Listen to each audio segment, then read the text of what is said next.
We present Jimmy Clitheroe as the Clitheroe Kid with Peter Sinclair, Patricia Burke, Danny Ross, and Diana Day in Three of a Kind. You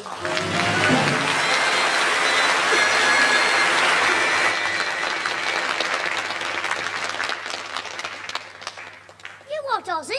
I can't tell what you're saying. Who's got cloth ears? There's something wrong with your phone. I keep hearing crackling noises. It's what? Well, don't eat crisps when you're talking to me. Am I what? Coming to your house tonight for the Black Hand Gang meeting? Of course I am. I know I'm supposed to stop in and do my homework, but they're all going out. Our Susan and Alfie are going babysitting. Oh, they'll enjoy it. It's all boiling milk and snogging. And my mum and Grandad are going to the Pensioners' Club with Tommy Twig. Tommy Twig! In what talks funny like this? They're going to organise the Pensioners' Christmas celebration. Yes, it's a special language he talks, with no teeth in. Gum Arabic. Jimmy, answer the door, will you? Right, Mum. I'll be round at 7 o'clock. I'll see you at your house. I'll knock 3 times and ask for Nellie the elephant. You big fat thing. Ta-ra. Good evening, mister. You come to sell us priceless Indian shoelaces made in Birmingham. No, it's me, Jim. I forgot my key. Oh, Grandad, it's you in your kilt. I thought it was an Indian peddler in a short shirt. No, never mind the jokes. Has Tommy Twig arrived yet? Oh, no, he hasn't. Or as he himself would say, he's not yet graced us with his presence. Oh, and I thought he'd have got here before me.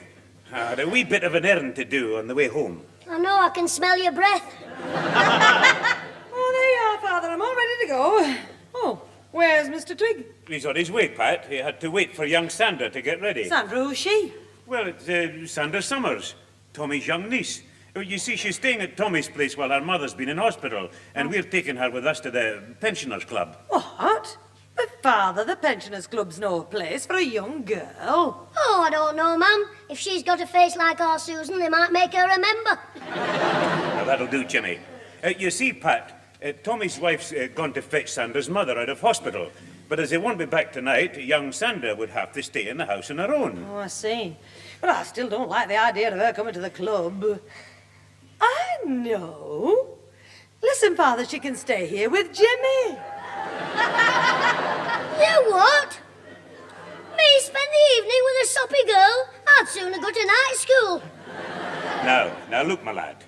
Your mother's got a good idea. Sandra can stay here, and she'll be company for you. Oh, she'll be marvellous company. She can help me with me needlework. She can show me how to put frilly lace round the bottom of my football shorts.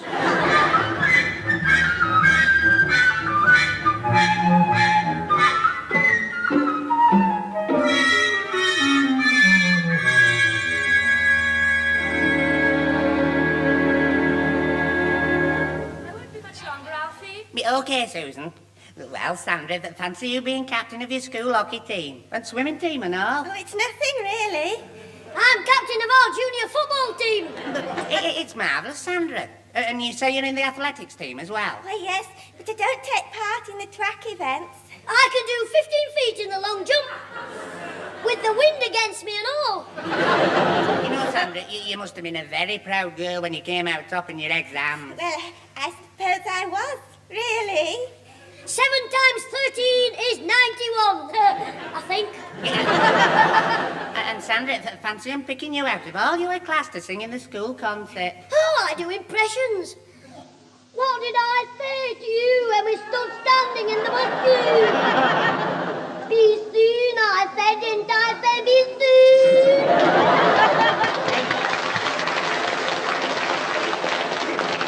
Hey, well, what did he sing for him, Sandra? Well, I sang 3 songs in the first half. Al Jolson.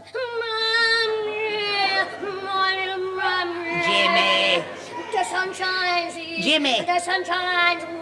Jimmy Clitheroe, will you shut up? Well, does nobody want to know how marvellous I am? Not when I'm talking to Sandra. It's rude to butt in. It's rude to pull funny faces, but you do it all the time. You have a funny face when I clout it. What's all this row about? It's him, Jimmy, being rude when I'm talking to Sandra. Can't you behave yourself, you little monster? That's no way to talk to Alfie. I mean you. Stop causing trouble, will you? Well, all I've heard for the last 10 minutes is how marvellous Sandra is. How Sandra won the 100-yard sprint. Sandra sings in the school concert. Sandra passes her exams. The only thing I haven't heard yet is how Sandra knocked 7 bells out of Sonny Liston. Poor little Jimmy. Doesn't like it at all when the spotlight's not on him. You'll have to excuse my dear brother Sandra, but his trouble is he's very childish. Yes, and you're very ugly. But I'll grow out of my trouble. Oh, come on, Alfie. We're going to be late. You're right, Susan. Cheerio, Sandra. Bye-bye, Mr. Hall. Pardon? Oh, you mean me? Ta-ra, Jimmy. Have a nice evening. Oh, buy a drum and beat it. Jimmy, shall we have another game of draughts? No, thanks. I don't think I could stand the excitement. Well, can you think of another game we could play? Yes, murder.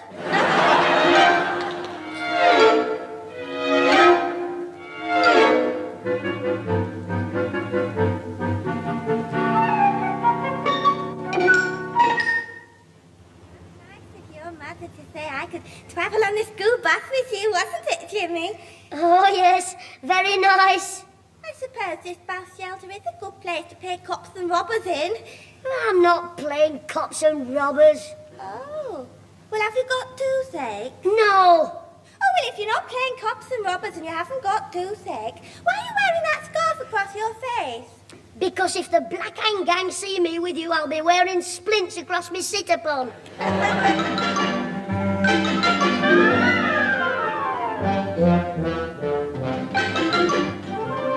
Jimmy, Sandra's here to see you. I'm just getting in the bath, ma'am. Oh, well, I won't stay then. I'm rather surprised, though. Jimmy's having a bath tonight. So are we, my dear. That's the 5th he's had in 3 days.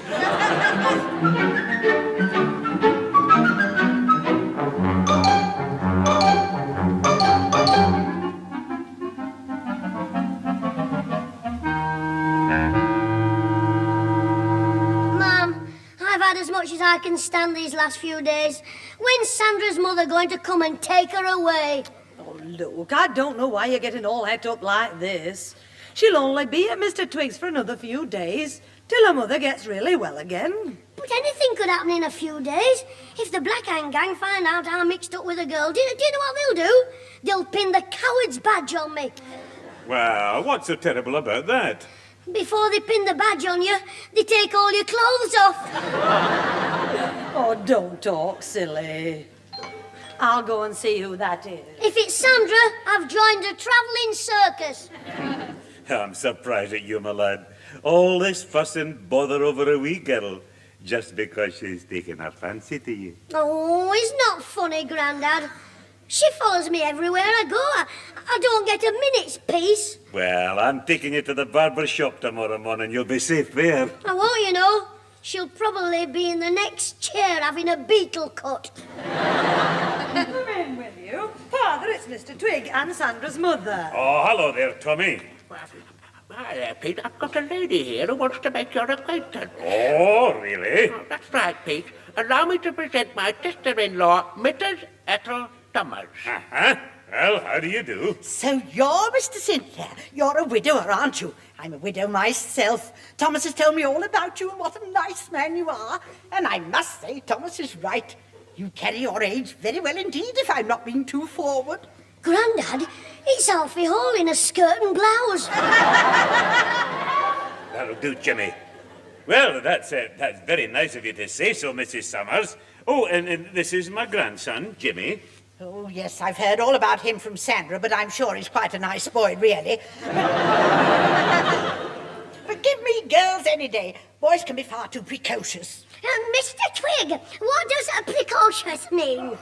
It means naughty, so just stop it. Will you both stay for a cup of tea? No, thank you, Mrs. Clitheroe. We're a bit pushed for time, you see. We'll be delighted. Strong for me. 2 lumps, no milk. I said to Thomas, I must call and thank them for looking after Sandra, didn't I, Thomas? Ah, that's right, and you said that... Thomas tells me you were in the Merchant Navy, Mr. Sinclair. I'll bet you had a responsible job. What exactly was your position in the ship? Flat on his back, being seasick. Jimmy, would you care for a sandwich as well? Yes, please. Have you ever been to China, Mr. Sinclair? China? Well, no. Oh, it's one place I've always said I'd like to visit, haven't I, Thomas? You never said it to me. Oh, I'd love to see China. If somebody gave me the money, I'd go right now. Shall I start a collection, ma'am? Be quiet, will you? Well, I'll go and make us some refreshment. I'll go and give Mrs. Clitheroe a hand feed. No, Tommy, no, that's all right now. Stay here, Tommy. About the Christmas arrangements. You're a Glaswegian, aren't you? I'm a what? Aye. Scotland. Oh, now there's a romantic place. All those glens and lochs. You must tell me about them sometime. Oh, I'd be delighted. I've never been to Scotland, but I did see that lovely show, Brigadoon. Oh, I cried buckets. That lovely moment when the young couple were up on the windswept heath. Now, what was that song she sang to him? You mean, Donald, where's your trousers?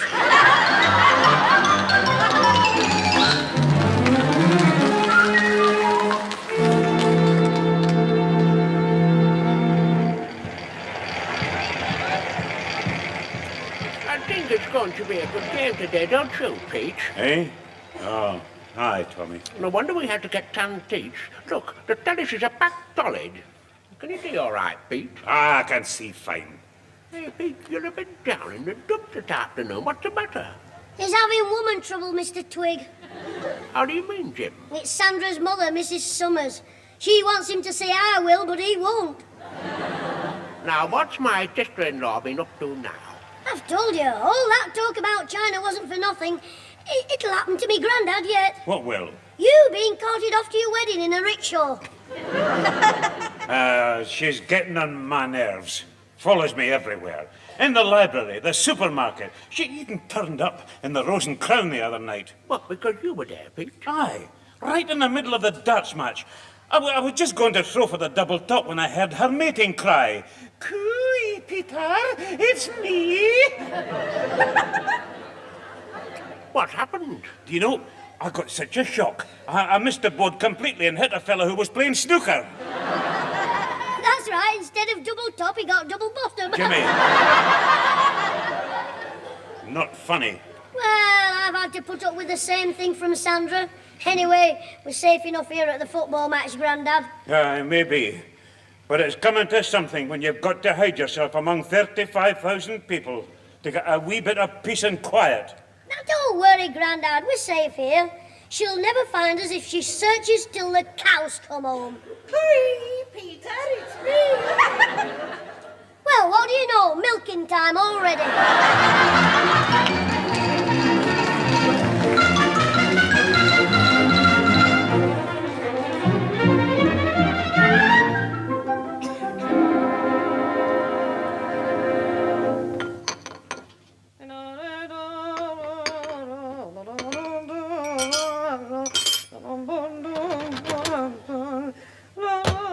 Hey, Mum, you haven't had tea already, have you?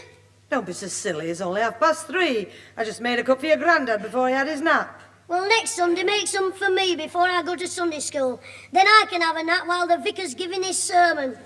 That'll do. Oh, but Mum, it goes on forever. This Sunday, I would like to say a few words to the younger children. Those who are not yet teenagers. By the time he's finished, they're old age pensioners. That's enough. And keep your voice down. Granddad's in there trying to have a nap. He didn't sleep well last night. No, he probably had a nightmare, dreaming about Mrs. Summers chasing him with a wedding cake. Now, don't you start. He's been on about her for the last hour. The woman's only trying to be friendly. Oh, yes, her and her daughter, soppy Sandra. Fancy having her for a granny. The wedding photo would be a horror picture. Don't you say things like that. You ought to hear what my granddad said. He said, she may be called Summers, but from the look on her face, it'll be a hard winter. I told you not to be cheeky. My granddad said it. Ask him. Granddad, what did you say about Mrs... Quiet. Quiet, he's going to sleep. He's gone, don't worry. Hey, Mum, doesn't he sleep funny? Snoring with the tip of his tongue sticking out.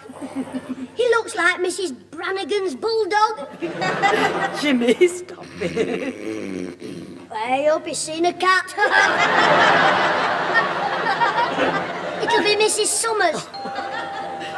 Just leave him alone while I answer the door. Wonder who it is. This window's not too clear. Oh, heck. Granddad! Wake up, Granddad! What is it? Granddad, quick! Hide in the coal shed. She's at the front door. What are you on about? Summers is a-coming in. Ethel? Oh, no. Yeah, she's got a bloke with her. One good thing, though, they've left Dracula's daughter at home. Of course not. You're not disturbing us. Father, look who's here. Hello, Mr. Sinclair, or rather, Peter. Oh, hello. Mrs. Summers has brought her brother over, Father. Mr. Cartwright. This is my father, Mr. Cartwright. Don't call me Reginald. Hello, Mr. Sinclair, a great pleasure. How do you do? And this is my son, Jimmy. Oh, no, surely not. I mean, you couldn't possibly have a son that age. Charming woman like you're pulling my leg, what?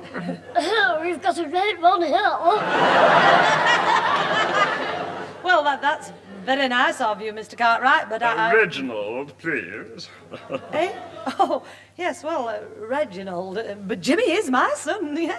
Well, how are you, my little lad? Fine, you big... Fine. Well, yes, I'll go make some tea. I'll come and help you, Pat. Oh, no. Allow me. I'd love to help. Yes, and we'll have a chat, Peter. I got something to tell you. Well, something to show you, really. Grandad, she's going to show you her muscles. I've left it in my coat. I'll just go and get it. Really, Reginald, I can manage on my own, honestly. Oh, well, I'm sure, yes. You seem a very capable woman as well as very charming, what? But I can at least keep you company, can't I? Hey, Grandad, do you think Soft Reggie is any relation to the Cartwrights in Bonanza? What? That drip? He doesn't look much like a cowboy. No, but his sister looks a bit like Hoss. Now then, Peter, close your eyes and don't open them till I tell you. Tight shut now. Oh, yes, I mean, a tea plantation is a very fascinating place, isn't it? And then there's the weather. Yes, I'm sure. Yeah, warm, sunny days. Beautiful moonlit nights. Rather romantic, really. Oh, yes, it does sound most interesting. Oh, you needn't do any more, Reginald. I can dry the dishes. Oh, Really. no, please. It's my pleasure. Can I come in, Mum? Oh, yes, please. Finish drying for me, will you, Jim? What? I want to see Grandad. Well, he'll be glad to see you. She keeps on in the wedding singing. Yes, well, you help Mr. Cartwright. Oh, dear. Here you are, you do the cups. Yeah, but I'm awfully sorry. I'm afraid I have to go. I've just remembered something, you see. Remembered it, yes. My sister and I have an appointment.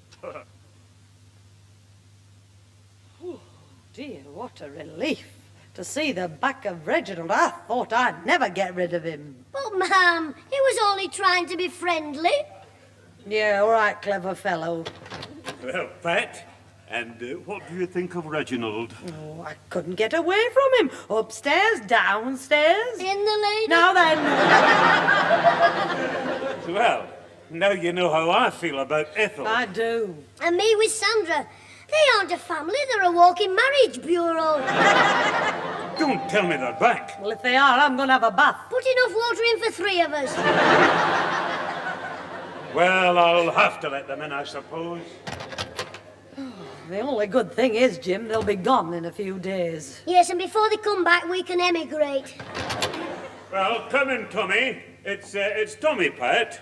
I've just met Ethel and her brother. She said they'd been here. I hope they weren't in the way. They're in everybody's blood. Jimmy! Don't worry now, Mrs. T. I can't stand them either. I know that, Tommy. You'll be glad when the end of the week comes and they clear off. That's the trouble. She just told me they're stopping at least a month. What? Yet when Reginald arrived, they were supposed to go home, and now he said he'd like to stay as well. Ma'am, you better do something. I'm not going to live in India. Have you seen how they dress? I'm not walking to school wearing a nappy. Don't be silly. But what can I do? Well, somebody's got to do something. Why did they have to pick on us? Doesn't Ethel know any other men? Hey, that's it, another victim. Hey, I've thought of something, but I'll need a mug to do it with. Oh, of course, Alfie. Alfie Hall, the great lover.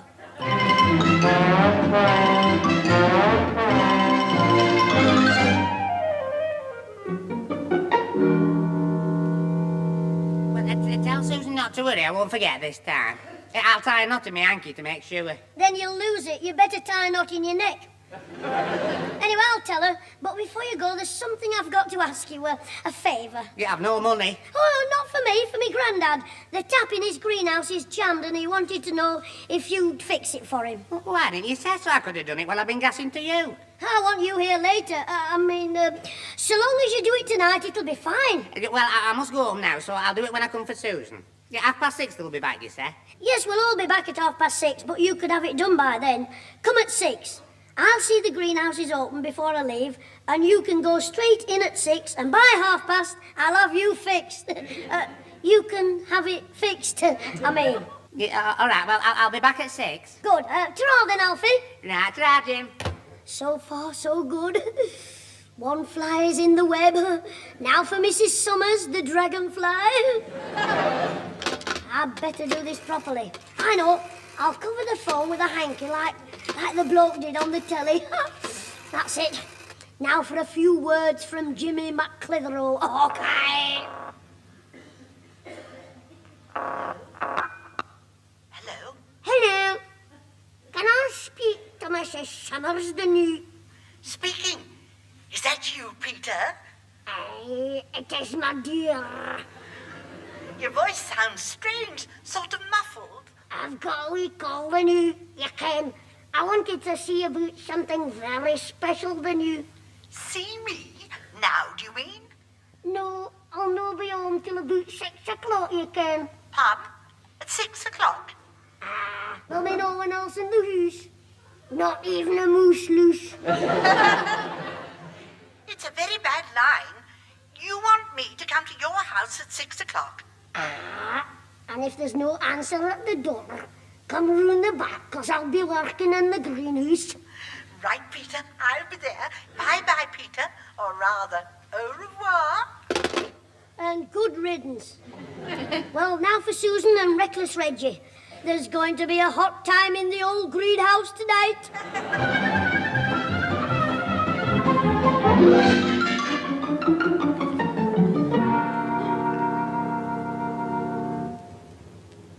Well, Mrs. T, I think you're just getting home in time to beat the rain. I think you're right. Yes, the storm should break any minute. Well, so long as we're in the house when it does.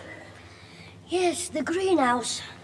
Oh, well, we'll have to go in the back way. I bolted the front door and came out the back when I left. What a silly thing to do. Oh, well, come on, we'll go round the back.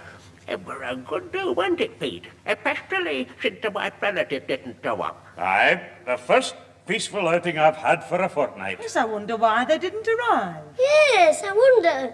Hey, Grandad, look, somebody in the greenhouse. What? You can't see anything from here. He struck a match. Don't be silly. I'm telling you, come on, Luke. All right, I will. Come on, Tommy. Okay, Pete.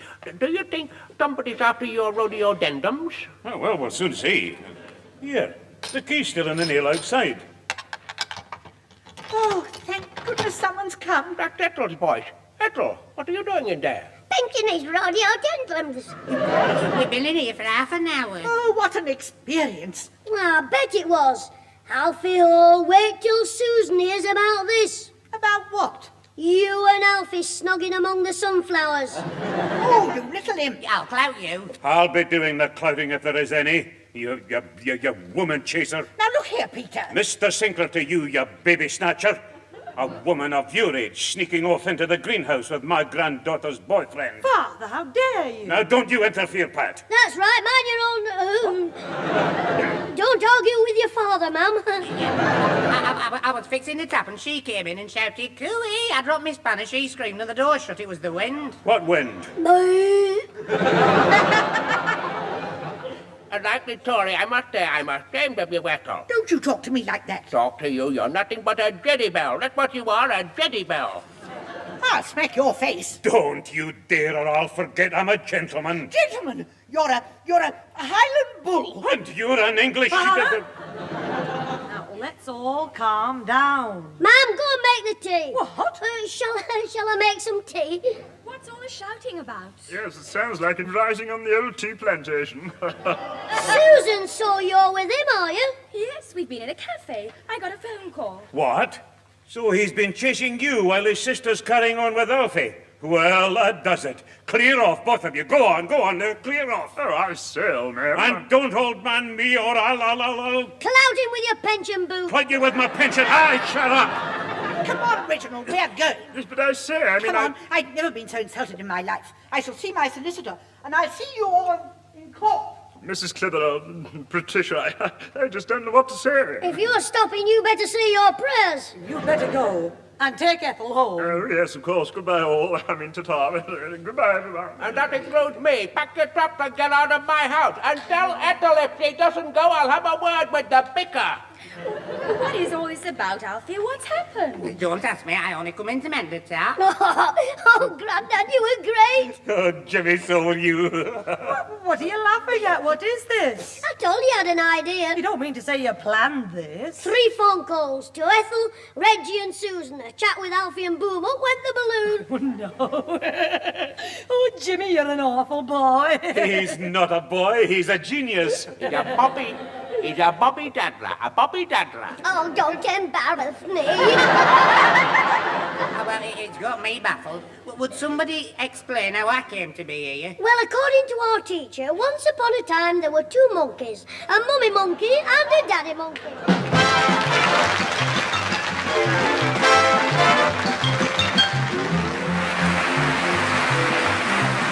Those involved with the Clitheroe Kid this week were Peter Sinclair as grandfather, Patricia Burke as mother, Danny Ross as Alfie Hall, Diana Day as Susan, with Derek Guyler, Jack Watson, Doris Rogers, and Catherine Elliott. The recorded program was written by James Casey and Frank Roscoe, produced by James Casey, and starred Jimmy Clitheroe as the Kid himself.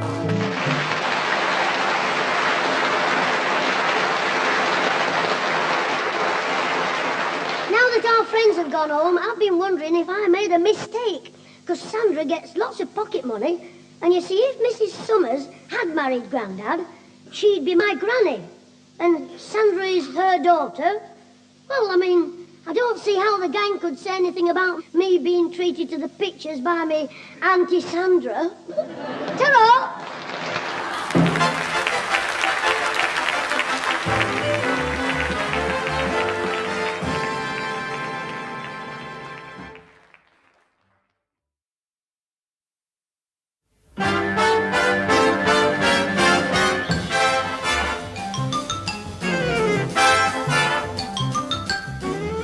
We present Jimmy Clitheroe as the Clitheroe Kid with Peter Sinclair, Patricia Burke, Danny Ross, and Diana Day in A Load of Chinese Junk.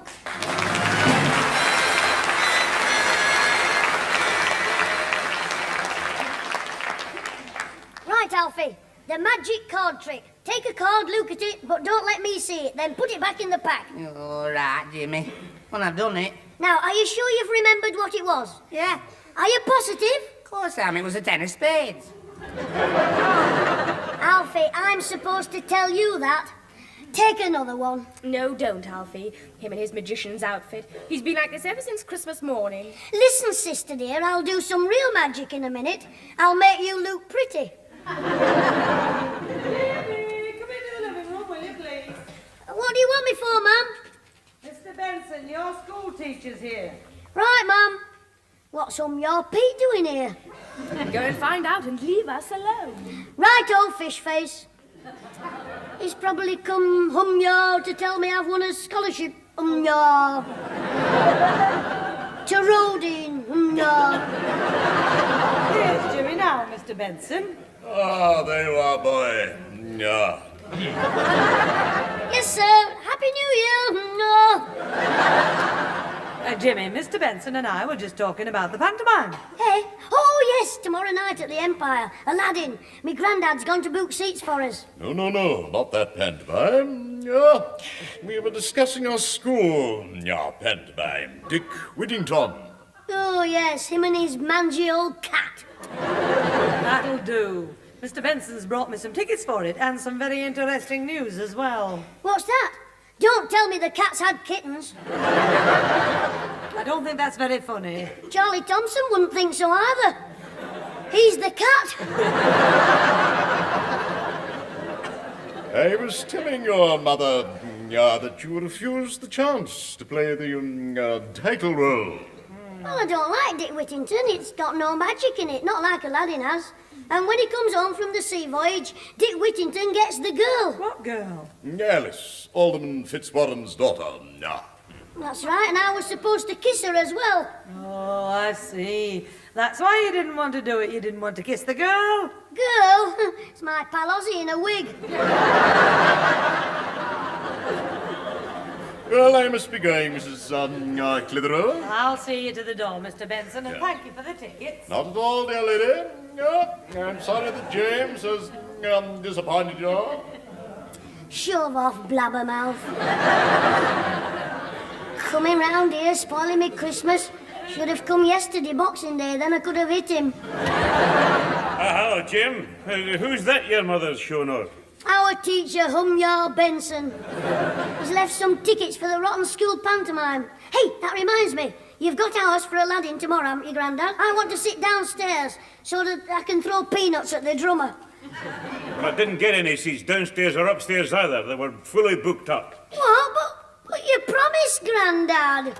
What's all the bother about? I could hear you out in the hall. It's me, Grandad. He hasn't got the tickets. What? Well, they're booked up for at least 3 weeks, Pat. You see, Mum, he's let us down. No tickets, and he promised.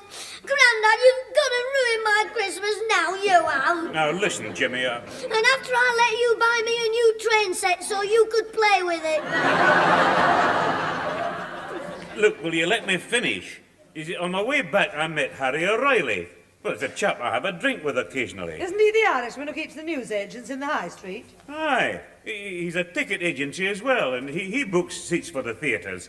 And he said I should call round at his shop. He thinks he has a few left. Well, what are we waiting for? Now, where are you going, Jimmy? To see Alfie in the front room, Mum. We can go to the shop right away on his motorbike. Alfie's just the bloke to talk to an Irishman. The way he gabbles on, he didn't just kiss the Blarney Stone, he swallowed it.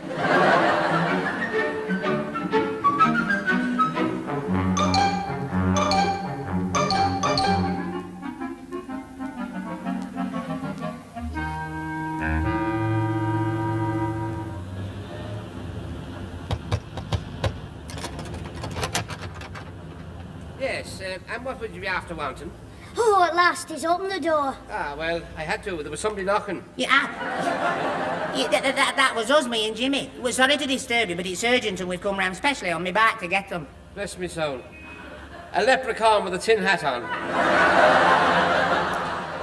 Never mind him, mister. Can we come in? Wait a minute. Although the door's open, the shop's shut. Well, seeing as you're here, I might as well open the shop and shut the door. Come in. Thanks, Mr. O'Reilly. Now, what can I be after doing for you? Me granddad said you might have some tickets for the Empire tomorrow night. Well, it is possible I have. Of course, that depends on whether I've got them. I do a lot of this, you know. Whenever you're wanting tickets for theatres or trips to Old Ireland, mine's a name to remember. Oh, really? No, O'Reilly. Look, mister, My grandad said... Now, who would your granddad be after being? Oh, 'tis Peter Sinclair. I'm his grandson, Jimmy Clitheroe. Oh, me old darling Peter. A great pal of mine. Oh, what a shame, what a tragedy. Poor old Peter. You know what you mean? He's a Scotsman, you know. 5 tickets for the Empire tomorrow night, wasn't it? Sure, indeed it was. I'll have a look in my book. Well, let me see. Yes. I have 5 tickets for the stalls tomorrow night. Oh, smashing. There's just one snag. What's that? 2 of them are in the circle. So that's 3 together and 2 together as well, but separate. Oh, how can they be separate together if they're separate? Well, of course, all seats is separate, but there's 3 that's separate together and 2 together that's separate from the other 3. Don't worry. Me, me mum and me granda will sit in the 3 that's separate together, and Susan and Alfie can sit in the circle together separate begorra.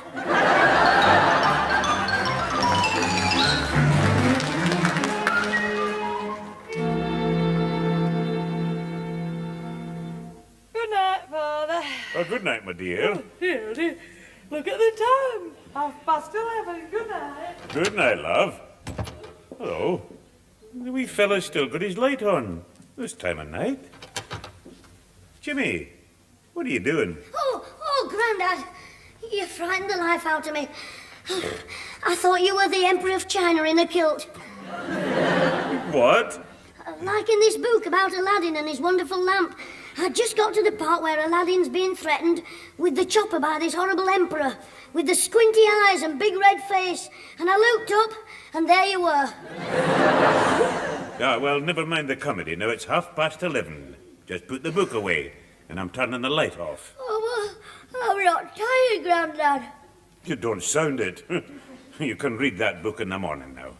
Oh, well, put the light out then. Good night, Grandad. Good night, son. Good night, Jimmy. Now, where's my torch? Oh, it's on the table. Oh, I'll have to get it. I must find out what happens to Aladdin. Ooh, this floor's cold. Ooh. Hurry up, Jim. Your little dootses will get all frozen. Here we are.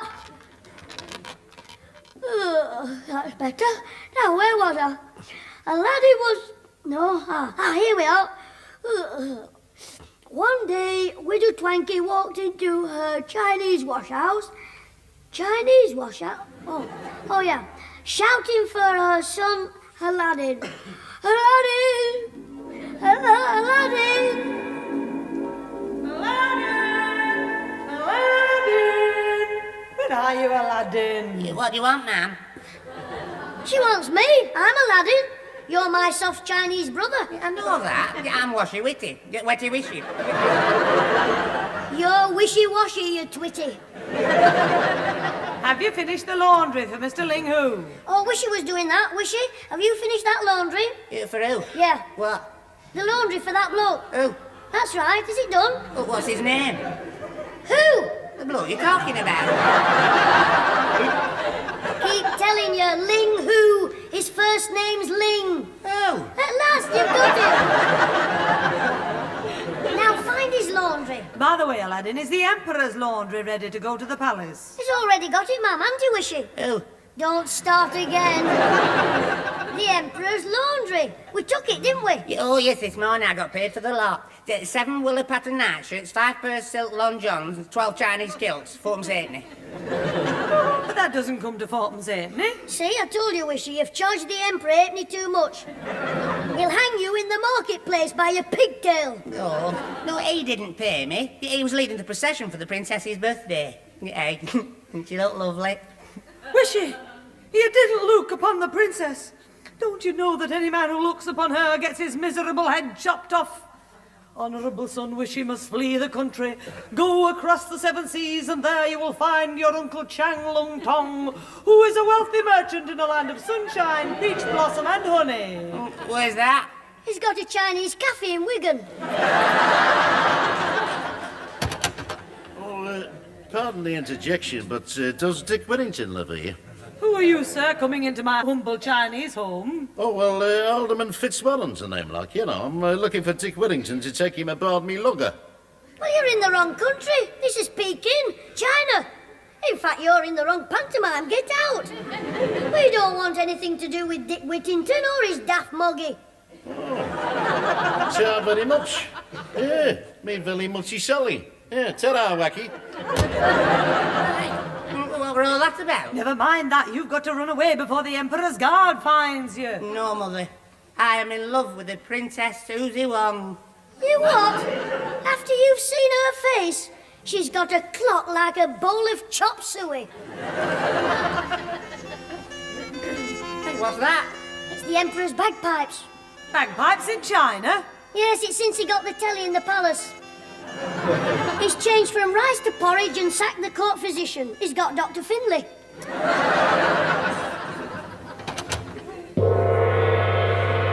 Come die, you miserable dogs, in the presence of His Serene Majesty the Emperor and his beautiful daughter, the Princess Susie Wong. Will you stop thumping that gong, you Chinese Sassanach? My head's splitting. It's the last time I'll mix Chinese whiskey and bird's nest beer. Ah, you had a love time in the Laws and Clown. Silence, you wee, cowering, timorous beastie. To quote our great Chinese poet, Lobby Burns. Daughter, are these the two miserable dogs who looked upon your face? Yes, Father. I cannot tell a lie. But, Father... Silence, girl, no ifs or buts. I'm chopping off their Chinese nuts. Oh, spare them, sire, for pity's sake. On bended knee, this plea I make. Who are you, woman, who pleads their case? You have a very pretty face. I am their mother, Widow Twanky. So just cut out the hanky-panky. That does it. You shall die. Executioner! Farewell, Princess. We'll meet again. I think it's coming on to rain. You what? Well, I couldn't think of anything else to rhyme. Fear not, Aladdin. Love is strong. You've won the heart of Susie Wong. I'm Aladdin. He's the other. And wishy-washy is daft brother. How can this be that he's your brother? It's not my fault, girl. Ask me mother. Right. Enough of this Chinese poetry. Ready, you two? Eyes down for an execution. 1, 2... Stop, Punya! No execution shall take place. I'll spirit them to another place. My magic's known both near and far. It's Habanaza. Hum-ya, hum-ya.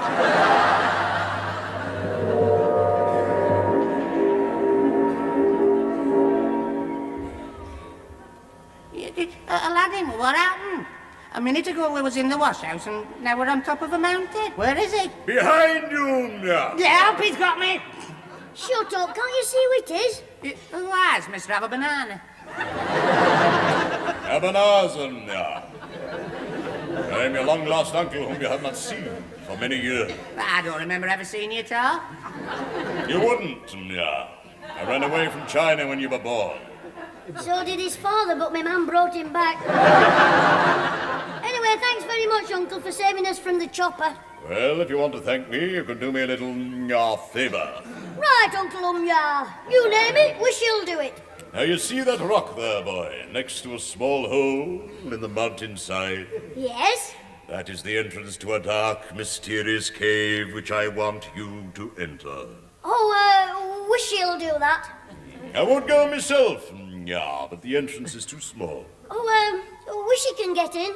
When you're inside, yeah, you'll find an old lamp. I want you to bring it to me. Hear that, Wishy? He wants you to get the old lamp. Yeah, right, yeah. And in exchange for the lamp, I will give you a bag of gold. Stand back from that hole, Wishy, and let a lad in.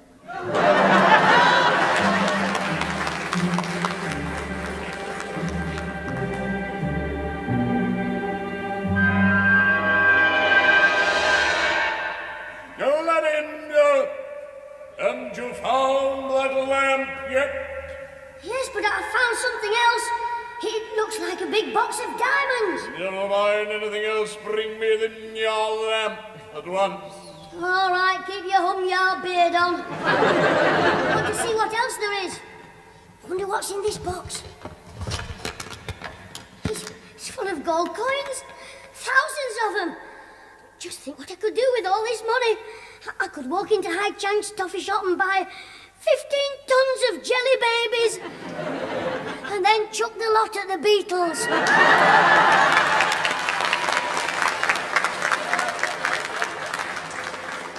This is your last warning.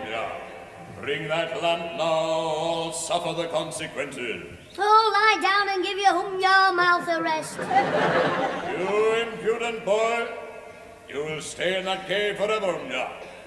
With my magic now, this stone will seal this hole. You'll be alone. This cave will be Aladdin's tomb. Please, sir, may I leave the room? Too late. Abracadabra!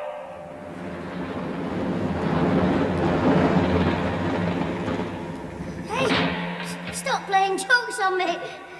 You're having me on, aren't you? You're only doing this to frighten me, aren't you? Well, you needn't bother, 'cause I am.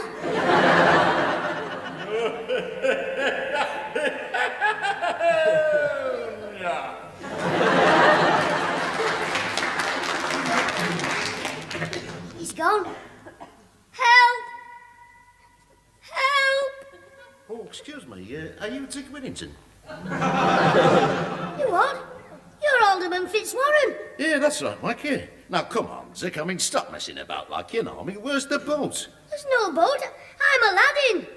Eh? Well, that's funny. Isn't this the Mersey Tunnel? No,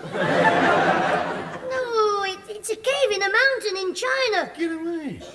Well, I must have taken a wrong turning at the pier end. Oh, well, ta-ra, well, sorry to sort of protruded myself like, you know, ta-ra. Wait a minute, come back. What have you got? Help! Mother! Help! Hello? Is there somebody in here? Wishy, where are you? I can't see you. Well, stop where you are and I'll strike a match and come to you. You might fall down in the dark and break your arm. Yeah, and it's very painful if you break your arm. Strike a match. You're rattle. Oh, there, that's better. Now we can see. Hey, look at all them boxes. Diamonds, gold, pearls. Hey, where are we? In Harold Steptoe's backyard. Yeah, daft looking. It's the magic cave where old Nitty Whiskers sent me to get his lamp. Anyway, how did you get in here? Well, you see, when I were Uncle Alibaba, the Ebenezer, Uncle Umyat, him, that fella, when he left, he dropped a ring and I picked it up, I rubbed the dirt off it, and a funny-looking bloke with a pointed head jumped out and he said, I am the slave of the ring and your wish is my command. And I said, I wish I could find Aladdin. There was a blue flash and there I was, gone. Well, I said... Belto. I said Belto. No, I didn't. Look, that's it. All you've got to do is rub the ring again, get your slave here and tell him to take us home. Yeah, right, I'll do that. I'll just get the... Oh, heck. What's the matter? The ring. I've left it outside the cave. Wishy, the stork who brought you should have been arrested for dumping litter. Strike another match. Oh, all right, but we'll have to go easy. I've only got a few left. Hey, now happen to something we can make a torch with. Yeah, let's start with your pigtail. Wait a minute. There's that dirty old lamp he was talking about. We'll light this. Hang on till I clean it up a bit.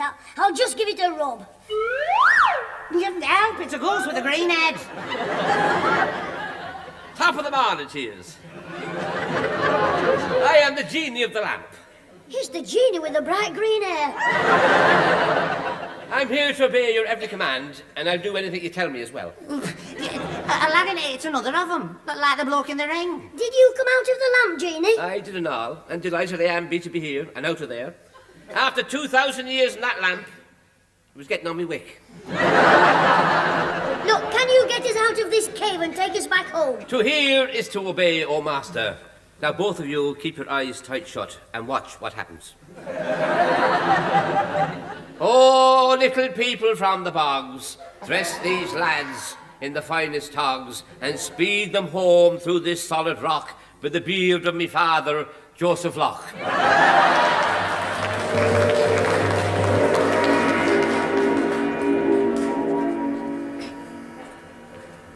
Oh, there you are, Mum. You've been a long time at the shops. Well, Pekin was packed. We just couldn't find anywhere to park the elephant. I've told you before, ma'am, take the helicopter and park it on the roof of the palace. Has anybody seen that solid gold sauce? I want to give the cat some milk. Never mind that, the fire want's building up. Throw another bucket of £5 notes on it. Get away, I'm not wearing myself out. I put a shovelful on this morning. You get the genie to do it. He's in the West Wing, doing all my homework for the next 5 years. Oh, I'll fix it. Pass me the lamp, I'll get the genie. Hey, Aladdin, can I rub it for once? All right, but I'll tell him what we want. No, I'll tell him. Wishy, rub the lamp and stop arguing. You're right, ma'am. What would you be after wanting, old master? I did it, I've done it. What we want is, we'll have a, what do we want? I know what you want. Will you stop arguing? Well, it's Aladdin's fault. We've only been rich 5 minutes and he's gone to his head. I'd like to see what life's going to be like for us in 50 years' time. To hear is to obey.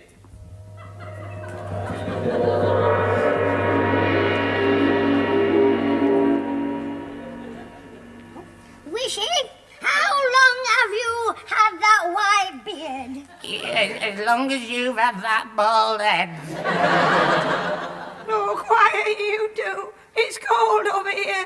Will one of you push my bath chair nearer the fire? Wishy, me mum wants a shove. Well, where did she leave it? Leave what? A glove. Oh, he said shove, not glove. Don't bother, mum, I'll shove you. Ow, ow, ow. Me lumbago's playing me up again. I don't remember growing old. You what? Growing old. Yes, it is. Put some more money on the fire. That's it. That's what we were doing when Twitty Wishy rubbed the lamp. Oh, well, get him to get us back again. That dinner's been in the oven for 50 years. Wishy, where's the lamp? In me leg. You what? Cramp in me leg. The lamp!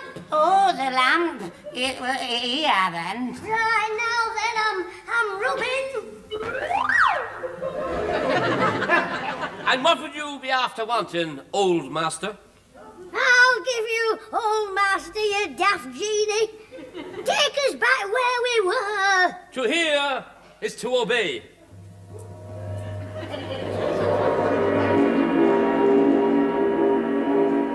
Oh, I am glad to be back. It was terrible, wasn't it? I don't know, you were better off. That beard covered half your face for a start. And just keep your hands off this lamp in future. It's the Emperor who's come to chop us heads off. Don't be daft. One move from him and I'll get the genie to turn him into a haggis. Almighty Aladdin, ruler of the world, the Emperor and his daughter Princess Susie Wong humbly climb onions. I won't tell you again about that perishing gong. Come in, daughter. Yes, Father. Hey, look, Wishy. What a sight. Pasty face, wrinkles, red nose. And her father doesn't look so good either. Aladdin, how can you say that? Princess Susie Wong's face is it's as beautiful as a spring flower. From here, it looks like a spring onion. Anyway, if you're daft enough, you can have her. Quiet. Your Majesty, my son would consider it an honour to marry the princess. The honour is mine. I'm delighted. Yes, you're not losing a daughter, you're gaining a twit. Oh, Father, you have made me the happiest girl in the world. Ooh, we've got a right pair here. Well, my daughter, kiss your future husband, Aladdin. Yes, go on. You what? Not me. She's going to marry Wishy, the daft one. Oh, no. It is written in the ancient scrolls of the pantomime that the princess marries Aladdin. Nothing can alter that. Oh, can't it? Come on, Wishy, in the other room till I rub my lamp. Oh, dear. Well, what are you going to do? Just come in here and leave it to me. Oh, Father, please let me marry the one I love. Handsome, wishy-washy. Oh, look, what are you going to do? Just rub the lamp. Watch. Oh, what did you be after? Never mind the blarney. I've got a job for you. Fix it so Wishy marries the princess instead of me. And why would Wishy be wanting to marry you? Wants to marry the princess. Oh, master, I can do anything you want me to, as long as you're not wanting me to do anything I can't. And this is one of them. You what?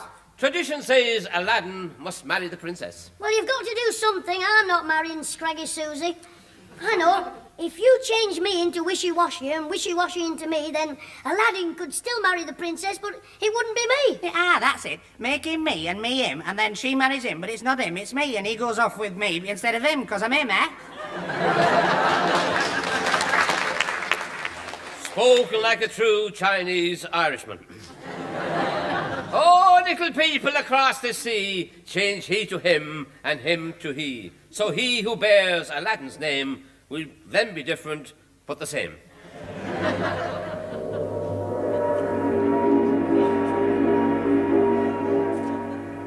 Genie, you've done it. I'm different. I'm not Aladdin anymore. Wait a minute. These aren't Chinese clothes I've got on. Oh, there you are at last, Dick. Oh, you've just seen Sam to catch the boat. But you're Alderman Fitzwarren. Yeah, that's right, and you're Dick Whittington. Hey? You daft Irish genie, you've changed me into the wrong pantomime. Wait a minute, where's Wishy? Wishy? Wishy? Speak to me. Meow. Meow. Oh, no, you've changed me from a Chinese millionaire into a cat's brother. Oh, don't some genies' mothers have 'em?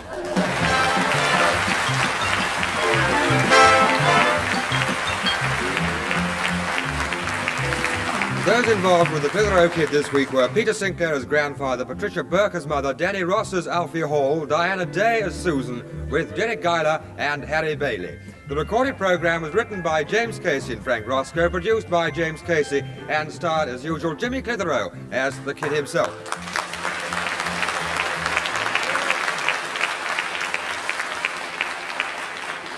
Well, after my dream, the real pantomime was a bit of a letdown. But I had some fun at the school pantomime, Dick Whittington. I went backstage to help him. Well, somebody, it seems, got busy with a pair of scissors. So the cat and Alice got the biggest laugh of the night. When they walked down at the end to bow, Charlie Thompson's tail fell off and down came Ozzy's bloomers. Ta-ra!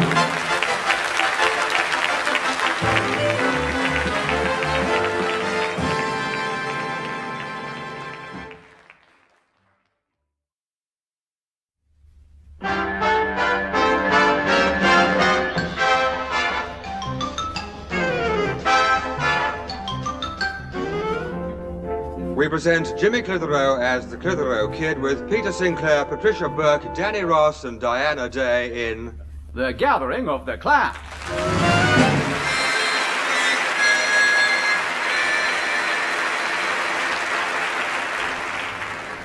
Father, are you sure this is the right platform for the Glasgow train? Yes, Pat, and I just can't wait to get on it. Why, do they sell beer on it? That'll do, Jimmy. Oh, Father, did you turn the water off? I told Jimmy to do it. Jimmy, did you turn off the stopcock? Yes, cock. Listen, what about the electricity? Look, I turned the meter off, I bolted the back door and checked all the windows. Now stop worrying. Well, I only want to be sure that everything's all right. That's why I asked you if this is the right platform. Aye, Pat, it is. Platform 1. Now stop panicking, will you? Would you like a piece of chocolate, Grandad? What? Oh, well, I wouldn't mind. Well, give me a tanner and I'll go and find a machine. Somebody'll have to go and find Susan and Alfie in a minute. Where are they? Oh, here they are. Oh, here you are, Mother. Newspapers, a couple of thrillers, and a science fiction story. Listen, I brought these comics. Hey, Mr. Sinclair, are you sure this is the right platform? I'll clout somebody with a milk churn in a minute. What's up, Jimmy? I only asked him if it was the right platform. Well, perhaps he didn't hear you. Ask him again. Right up. Mr. Sinclair, is this the right platform?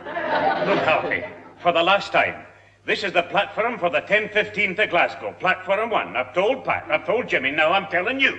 Attention, please. Attention, please. The 10:15 to Glasgow has now arrived on platform 5. Grandad, you forgot to tell the driver.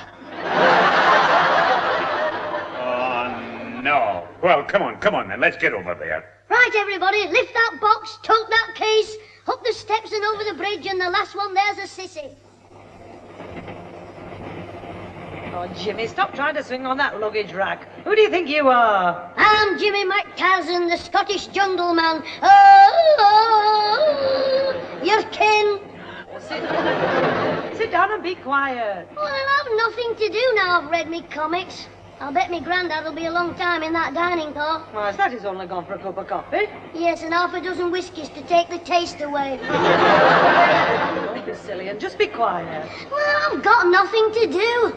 I can't even pull faces at our Susan and Alfie. Where have they gone? Well, they're having a quiet smoke at the end of the corridor. Give over, they'll be smooching in the... Jimmy! in the guard's van. Very funny.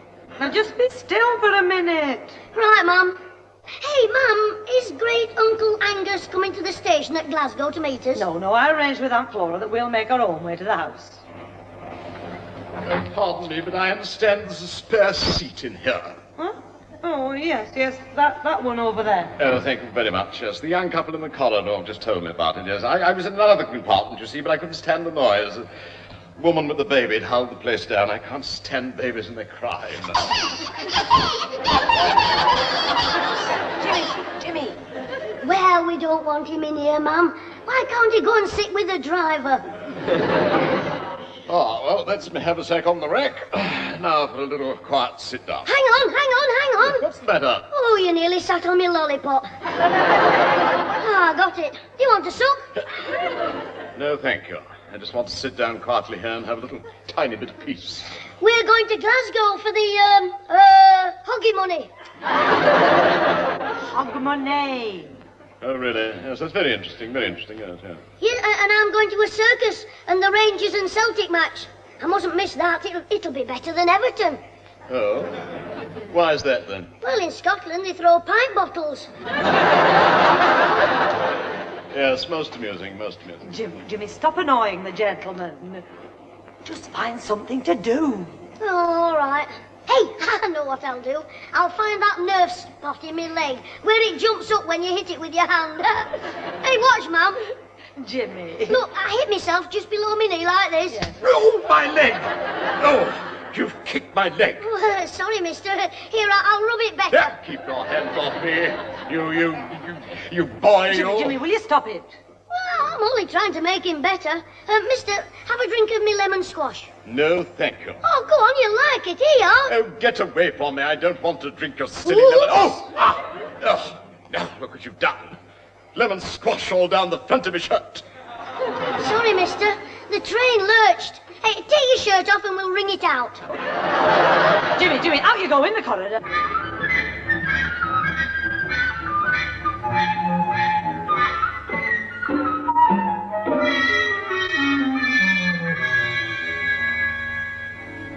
Angus, my dear, what is the time now? It's time that brother of mine and his family were here. And stop pacing up and down the room, woman. You're wearing out the carpet. But I'm worried, Angus. They should have been here an hour ago. Well, if I knew my brother Peter, they'd probably stopped in some low public house on the way here. I'm glad we invited Susan's boyfriend, Alfie Hall.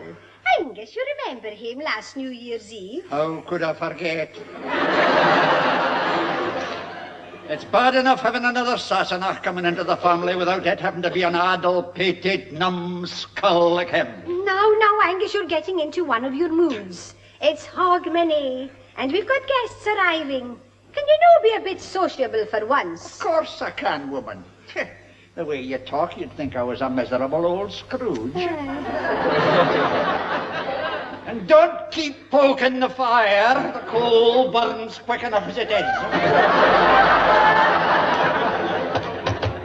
Oh, I think they're here, Angus. Somebody knocked on the door. I'm not deaf, woman. Come on, let's welcome our guests. Oh, wait a minute. What are you doing, Angus? I'm hiding the whiskey before Peter comes in. Now, come along, woman, come along. There you are, Angus. Compliments of the season to you. Same to you. You're late. Where have you been? Well, we've been stuck in the train for over 6 hours. It was nearly an hour late. Angus, will you no invite them in? It is cold. I'm just getting asked, young woman. Come in, all of you. Come in, come in. Thank you, Angus. Come on in, Pat, Susan, Alfie. Come in, Jimmy. Oh, how are you, Aunt Flora? Oh, I'm fine, Pat. Oh, Susan, there you are. Hello, Aunt Flora. Thank you for inviting Alfie. Oh, we're delighted to have him. And how are you, Alfie? Oh, I'm fine, Mrs. Auntie. Get ready. Auntie Sinclair. No, it's very nice of you to have him, but it was a surprise for my parents when they found out. When I told my dad I was off to the station to get a ticket for Scotland, do you know what he said? Book a single ticket. That's right, book a That'll do, Jimmy. Flora, I hope you've managed to work out where we're all going to sleep. Well, we have discussed that, haven't we, Angus? Aye. We have got 3 double bedrooms among the 7 of us, so my wife's going to sleep down here on the couch. Oh, now, Flora, no, we can't agree to that. Oh, now I'll be all right. It'll be handy being downstairs. I'll be near the kitchen for making the meals. Now, about the other 6 of us, Pat will obviously share with Susan. The problem is the boy.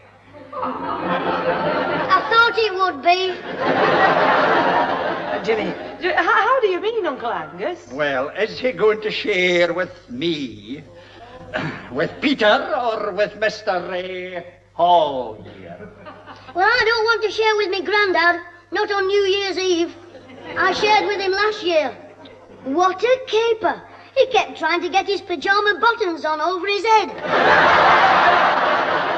Well, look, you can share with me, Jimmy. Oh, I don't know, Alfie. I mean, it's no joke sharing a room with somebody who plays the mouth organ in bed. I don't play a mouth organ in bed. No, but I do. That'll do, Jimmy. It's very nice of you, Alfie. He can share with you. That's settled. Good. Well, come along and I'll show you all to your rooms. Then we'll sit down for a nice cozy chat. Aye, Angus. And I'm looking forward to meeting all my old pals again. Jock McTavish, for instance. I'll bet he gets a surprise when he sees me. Aye, well, he passed away 3 months ago. Oh, I see. He was his own worst enemy, you know. Never looked after himself at all. I take it from me, you young ones want to look after your health. Well, you've still got it. Well, we keep fit, don't we, Susan? What? Oh, yes, we do. Yeah, dancing, skating, hiking. Necking. I'll bump you. Shut up, you. Uncle Angus, I think I'll go and help Mum and Aunt Flora in the kitchen. No, my girl, you stay here and talk to me. It doesn't need 3 women to make it better. Supper. Supper? But it's not 9 o'clock yet. That's the rule in this house, my boy. Supper at 9 and bed by 9:30. 9:30? My granddad's only getting his 2nd pint in then.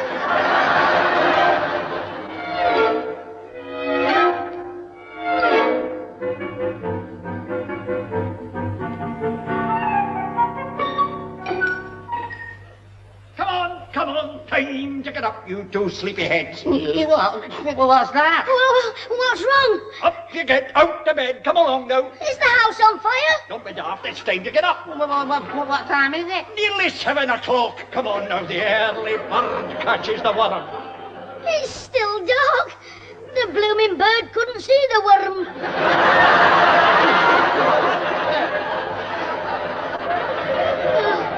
Anyway, I don't want to worm. I'm trying to give him up. Good night. Now, come along. I don't know what's wrong with you youngsters of today. When I was your age on the farm, I was up at 5 o'clock every morning to get the milk from the cows. Well, we get up at 8 and get ours from the milkman. Oh, very funny. Now, are you getting up, or shall I tip you out? No, Uncle, we're getting up. Go on, Alfie, into the bathroom. Yeah? You're right, yeah. Oh, dear. I'll give you a shout when I'm finished. Yeah, but take your time. Don't forget it's New Year's Eve. Well, what about it? Well, every New Year's Eve you have a bath. Right, Jimmy. Now, don't you belong. I'll wait downstairs and put the kettle on. Right, Uncle. Plenty of sugar in mine. We'll have a nice hot cup of tea before we go out. Go out? Where? For a walk round the park. I always have a brisk couple of miles before my breakfast. Tones up the liver. Well, Well, you have the liver and I'll have bacon and egg in bed. You'll be downstairs in 5 minutes or I'll know the reason why. I'll tell you the reason why. I'll be asleep. Why don't you have a quick trot up Ben Nevis and see if you can come down in 2 jumps? I'm sorry, Uncle Angus. I didn't mean... You what, Jim? Oh, Alfie, you dope. I thought it was the old haggis backer back again. Who? The keep fit expert, Uncle Angus. It's nearly 5 o'clock. Time to get up and wake the rooster. Yeah, I'll bet he won't be calling us in the morning after the Mandy. New Year's Eve. No, they'll probably be knocking back the whiskies at 5 o'clock tomorrow morning. Come on, Angus, get it down you. It'll do you good. Get it down you, it'll do you good. Then 2 hours later it'll be, come on, Angus, get it up and you'll feel better.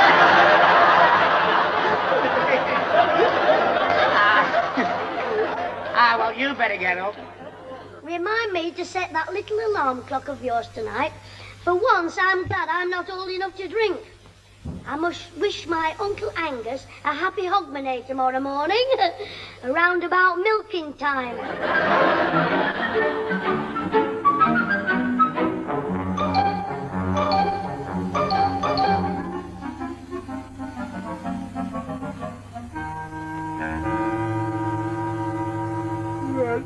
Jimmy, what are you doing? Getting up. It's time to wish Uncle Angus a happy hogmanay. Well, what time is it?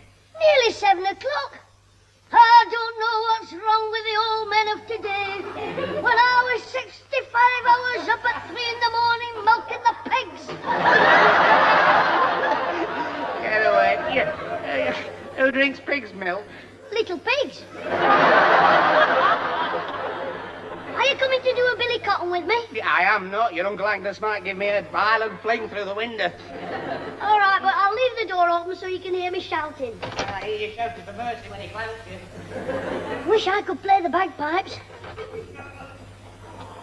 Wakey, wakey, up you get, Uncle Angus. Come on, it's a happy hogmanay. What are you yelling? Oh, my head. Grandad, where's Uncle Angus? Hasn't he got home yet? Oh, the lunatic is up and out. He woke me at 6 o'clock this morning to see if I wanted to go for a walk. Oh, no, the blooming daft old... Will you get out of my head? What's wrong, Grandad? Aren't you feeling well this morning? Do you think it's something you've eaten? Like a cork? Jimmy, I'm in no mood for your jokes this morning. That's funny. You were happy enough last night. I heard you. I'll take the high road and you take the low road. Then somebody fell down the stairs. Oh, Jimmy, will you please keep quiet? Good morning, Jimmy. Good morning, Peter. Good morning, Aunt Flora. Dear. Oh, dear. We're feeling a wee bit under the weather this morning, aren't we? Aunt Flora, don't tell me you were tacking the high road as well. Jimmy, will you go and crack your joke somewhere else and do it quietly? Come down and I'll make you some porridge. Right, Auntie. Grandad, are you ready for breakfast? No, thank you. How about your favourite breakfast, Grandad? Bacon and flapjacks with maple syrup. No! He used to eat that in Canada, Auntie. He likes the bacon with lots of fat on, don't you, Grandad? How will you get it? Oh, dear me. Now we're going, Peter. Come along, Jimmy, and keep quiet. I'll bring you a cup of tea, Peter, and you can rest till we get back from the kirk. Kirk? The church? It's not Sunday. No, but Uncle Angus always insists on us going to the kirk on the first day of the year. He says it should be spent as a quiet religious day. You mean I'll have to take me hymn book to the circus? Circus? Oh, Uncle Angus won't like that. Well, it's lucky he's not going, isn't it? Jimmy, don't be impertinent. Oh, that's all right, Peter. The trouble is, Jimmy, a kinsman of ours is coming to see you. A what? My cousin's son, Malcolm MacDonald. He wanted to see you all. Well, when I get home, I'll send him a photo. That's enough, Jimmy. You'll do as you're told. You'll stay here today and meet Malcolm. Well, Grandad, you said... You can tell him some of your funny jokes. Now clear off and be quiet. All right, spoil me fun. See if I care. Now, come here, son. Get off me trying to get round me.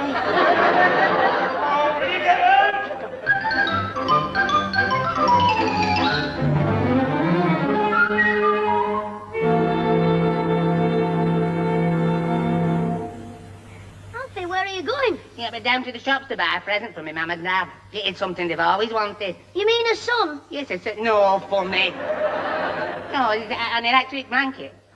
Oh, wait a minute. You can't go and leave our Susan alone in that front room with Malcolm. Why not? You heard what Uncle Angus said. Malcolm is a fine, strong lad with 100 acres, 50 coos, 70 pigs and no wife. And he looks daft enough to ask our Susan to marry him. Yeah, don't be silly. Hey, not so much that he's daft enough. I want to marry Susan as well. That's what I mean. The brother's dim. Oh, shut up.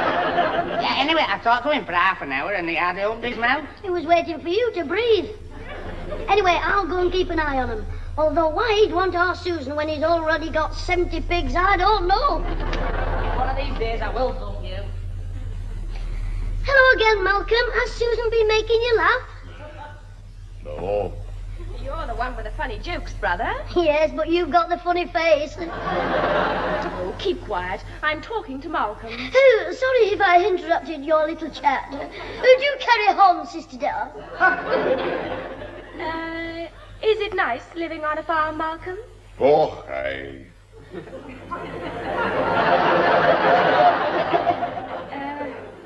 Do you get into Glasgow very often? No.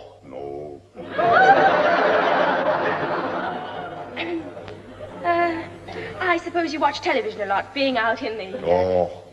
I have no asset. Oh, I see. What do you do for entertainment? He watches the grass grow. Jimmy. I was saving for a television, but I bought a milking machine. Oh, well, that might be funnier than the telly. It'll tickle the cows anyway.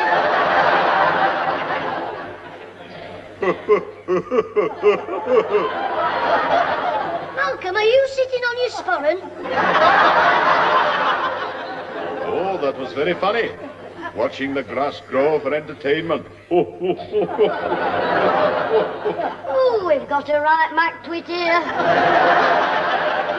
I won't tell you again. Yes, it must be very nice living on a farm, Malcolm. Oh, aye. You've done that one, Susan. Now you say, do you get into Glasgow very often? Oh, no.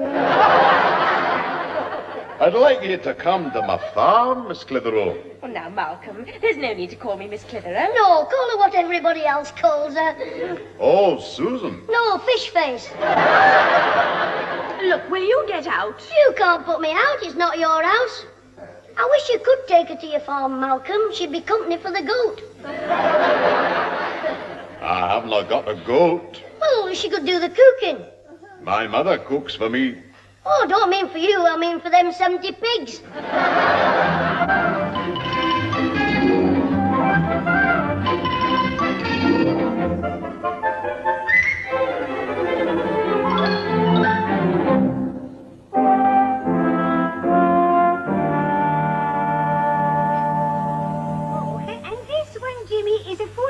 Of your great-grandfather, Hamish Sinclair.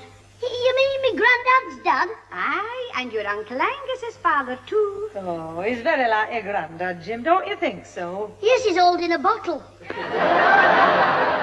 Hey, who's this funny-looking skinny lad on the donkey? That is your Uncle Angus. Yeah, but who's sitting on his back? Jim, please stop it. You're the comical wee fellow. Yes, I come from a comical family. Hey, Mum, look at this one. That is me on my wedding day. No, I mean the woman holding the bunch. It's a good one, isn't it? Oh, who was that on the telephone, dear? It was Malcolm phoning from the farm. He's just had another litter of pigs. Get away. How is the proud father? You and your jokes. He told me to tell you he enjoyed the afternoon, Flora. Well, that must have taken him at least 3 minutes. What else did Charlie Chatterbox have to say? Jimmy, will you keep quiet? Well, Patty seems to have taken quite a fancy to Susan. I knew it. He said he wanted to take her to the farm. The next thing is he'll be buying her a ring to put through her nose. Jimmy, that's enough. Now, you shouldn't talk like that about Susan, Jimmy. And what else did he say, Angus? Well, he's invited us all to spend the day with him on the farm tomorrow. Oh, hey, that's good. I'll be able to have a ride up. You what? Tomorrow's Saturday. I know that, boy. Anyway, I told him we'd all be there for lunch. Oh, good. Well, you can tell him me and me granddad will be there for supper. What do you mean? After we've come back from the football match. Don't talk nonsense. We're on our way back by tea time, so you can forget about any football match. You what? Miss the Rangers and Celtic just to see Daft Malcolm and his performing pigs? Jimmy, how dare you? Well... You can go to a football match any time at home. You'll be at that farm tomorrow with the rest of us. And if I hear another word about football, I'll smack your bottom. You'll hear another word about football from me granddad when he gets in. Who's going to smack his... That'll do. It's freezing outside. I think we're in for a bad weekend. You're not kidding. Instead of watching the Rangers tomorrow afternoon, we're all going muck spreading. You are? Jimmy, one more word out of you and you'll be sorry. Well... Not another word. Hey, it's something to... Hey, don't you come sneezing in here. I'm sorry, but You fell in the room with germs. Will you please get out? Come on, Alfie. Me, you and your germs will go and watch the telly. I'm sorry, Mr. Sinclair. Will you please get out? Flora, is the gargle in the kitchen or the bathroom? What a way to go on, just because you sneezed. You know, I forgot he was like that. Your Auntie Flora was saying yesterday that he does all this keep fit stuff, but he's terrified of catching a cold. He's only got a cough once and he has a day in bed. Well, it's a blooming pity he couldn't catch flu before we... Hey, that's it. If he has to stay in bed tomorrow, he can't take us to the farm and we can go to the match. Farm? What are you talking about? I'll tell you after. Did you get that electric blanket for your mum and dad? I did. I put it in our room. Good. Well, I'll borrow it tonight. Uncle Angus is in for a bit of a shock.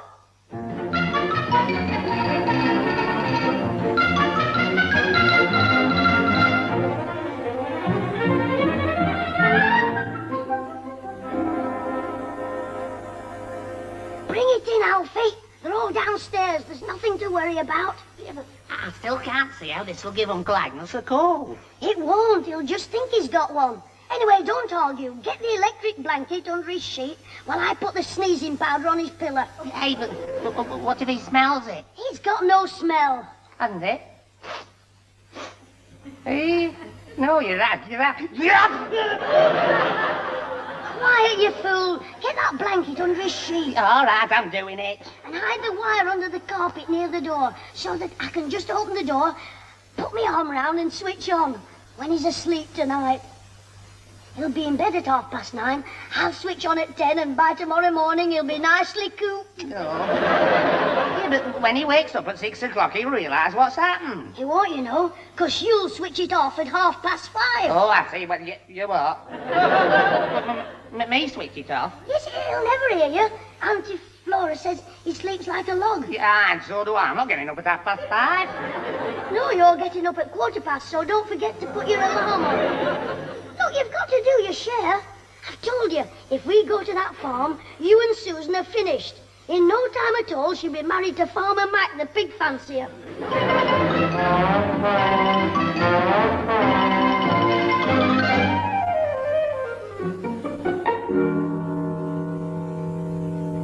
Hey, Alfie, what time is it? Yeah? You are? What time is it? Oh, where's me watch? 5 to 7. Look, go back to sleep. I'm tired. I've been awake since 5:15, except when I went to sleep. He didn't hear you switch it off then? Oh, I told you before. Go to sleep. I'm not tired. Funny, isn't it? Every other morning he's dragged us out of bed, and now we've nobbled him, and I can't get to sleep. Yeah, well, I can, so shut up. Well, for once, it's nice to think we won't hear that horrible voice shouting, "Come on, come on, time to get up, time to get up." Come on! Time to get up, time to get up. Oh, no, Uncle Angus, get to bed, you're ill. You're cold, sweating. What are you blathering about? Have you out of bed now, come on. We've got a lot to do before we go to the farm today. Jimmy, it's not worked. He's cooled off. He's not hot. He must have fused. Come on now. I don't want any trouble with you. I'm having enough trouble with Peter. Me Grandad? What's wrong with him? Well, he said it was an old woman because I complained about the draught from the bedroom window last night, so he insisted on changing beds with me. What? Me Grandad slept in your bed? Aye, and there he is this morning, sneezing the house down, pouring with perspiration. Oh, dear. I'm just going down to get him a glass of whiskey. Well, while you're at it, get one for Alfie. I don't need whiskey. You will do when me Grandad finds your electric blanket.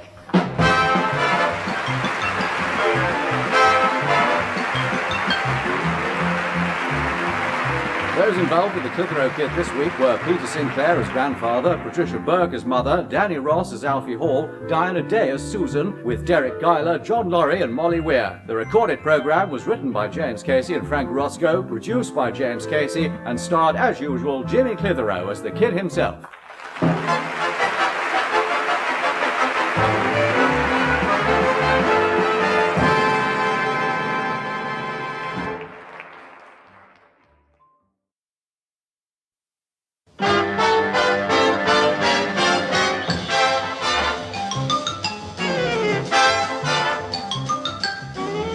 We present Jimmy Clitheroe as the Clitheroe Kid with Peter Sinclair, Patricia Burke, Danny Ross and Diana Day in The 10-Pin Terror.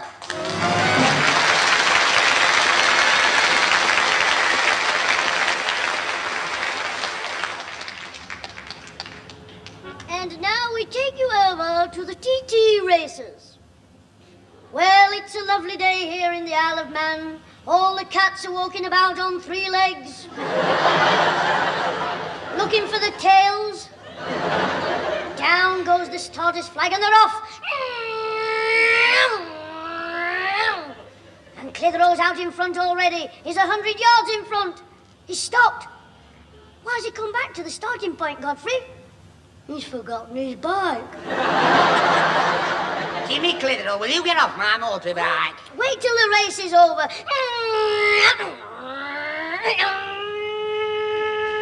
What a champion rider this Clitheroe is. He went round the last 2 bends on his crash helmet. Hey, look, Jimmy, I'm in a hurry to get to the meeting. What meeting? The rugby club annual meeting. And before that, I've got to go home and have my tea, and after having my tea, I'll have to change my suit. Why don't you wear a bib? Look, shut up and get off my bike. I'm just warming the seat for you. Oh, are you? Yes, I don't want you to get a chill on your brain. I'll warm your seat for you if you don't get off. Oh, will you? There's a friend of mine just coming up the road. You touch me and he'll clout you in the petrol tank with his shillelagh. You are? Oh, it's Mr. O'Reilly. Hey, I wonder who's looking after his shop. Sure it'll be the little paper. Hello there, me boys. Have you been out having a spin? No, Alfie always looks dizzy. You are very funny. Ah, sure, Jim. You're a great lad for the jokes. Like me Uncle Mick. Very funny man, but never hurtful. And an unkind word never passed his lips. He spoke through his nose. Like Murphy said to me uncle the other day, says he, do you know anybody, says he, that'd whitewash the hen house? And my uncle says, yes, what colour do you want it whitewashing? And Murphy said, green. Is there any other colour? Well, says my uncle, my nephew will whitewash it any colour you like, any weekend about next Tuesday. And it won't cost you a penny, and it'll be a bit of spending money for the lad. Everyone a little Irish gem. Mr. O'Reilly, have you seen me green school cap? You've got it on. Well, it's a good job you noticed it, on me head. Or I might have gone home without it. That's a funny thing. I was going home the other day. I saw Murphy outside his cottage sawing away the piece of timber. Says I, how are you getting on, Murphy? Says he, I'm very well, but the wife's got a bad cold. I said, is that her coffin? He says, no, I'm making a hen house. Yes, Mr. O'Reilly. And where were you going to yesterday when I saw you going home? I was going home. it was you, but when I caught up to you, you'd gone. If you'll excuse me, Mr. O'Reilly, I'm in a hurry. So am I. I left the shop while it's open, but I've locked the door. So if I'm not back at 5:30 to open it, we'll be closed. Yeah, that's it. You what? Never mind, Alfie. Just jump on your bike and go home, but switch the engine on first. Otherwise, when you get home, you'll still be here after you've gone. Miss Chambers. Yes. Well, will you give these magazines to your Auntie Ethel, to your mother in hospital? Wait, Jimmy's mother's not in hospital. No, me Auntie Ethel. Mum and me Grandad are going to see her tonight. Thanks, Mr. O'Reilly. How much are they? They're free, gratis, and I'm not charging you for them either. Oh, you're a darling man. I'll take them in. Goodbye, Mr. O'Reilly. If I don't see you again, hello. And the same to you, Jim. Hey, can I give you a lift anywhere, Mr. O'Reilly? I'm not going there. And anyway, it wouldn't be fair to take you out of your way. But thanks very much. I'll do the same for you sometime. I've put the magazines in your bag, Mum. Is there anything else? Oh, yes, Jimmy. Will you go and put the kettle on for me, son? Is it tea time, Mum? I'm not very hungry. I'm not surprised. This morning I bought a pound of grapes which cost me 6 shillings. Well, they were worth it. I tasted them. I know you did. There's only half a pound left. Well, you and me Grandad eat them. I've had enough. Luke, we were taking those grapes to the hospital tonight for your Auntie Ethel. Oh, I'm sorry, Mum. If I'd known the grapes were for me auntie, I'd have been satisfied with just the pears. Oh, so the pears have gone as well, have they? Well, there were only 3 little ones. Oh, it's me own fault. I should have hidden them. I'll just have to take these few grapes and 2 oranges from the pantry. 1 orange, Mum. Oh, no. Jimmy, I wish you wouldn't leave your toys lying about in the hall. What toys? Well, there's your chemistry set for a start. Can't move for bottles. The hall looks like a laboratory. Well, what about you? Empty beer bottles under the stairs. That looks like a brewery. Don't you be so cheeky. I told you to move that chemistry set after I caught you washing up. Well, I was trying to save you money. That washing up stuff you buy costs 1 and 6, so I made my own for 2pence. And you must admit it got rid of the grease on the plates. Yeah, got rid of most of the willow pattern as well. Jimmy Clitheroe, you little horror. I'll smack your face. Help, Mum, stop her, she's gone mad. I'm mad, all right. I thought so. Grandad, get the vet. What's the matter, Susan? I've just gargled in the bathroom. I thought I was poisoned. It was one of his chemistry concoctions. Oh, why do you use it? It was the same colour as the gargle, and it was in the same bottle. Oh, that bottle. Well, I don't know why you're making such a fuss. That'll do your throat good. It kills germs. Well, is it a gargle, then? No, it's a disinfectant I made to clean the bath. Well, my throat's not a drain, and if you two don't deal with him, I'm leaving home. Well, what do you know?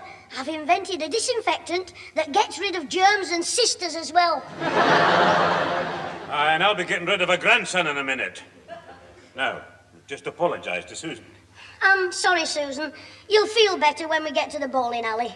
You've had that. I'm not taking you to any bowling alley. But you promised. You said you weren't going out with Alfie. I'm not going out with Alfie, and I'm not going out with you either. Oh, now, Susan, now, don't you think you're being a wee bit hard? After all, it was an accident. Now, don't you side with him, Father. If Susan won't take him, it's his own fault. I won't take him.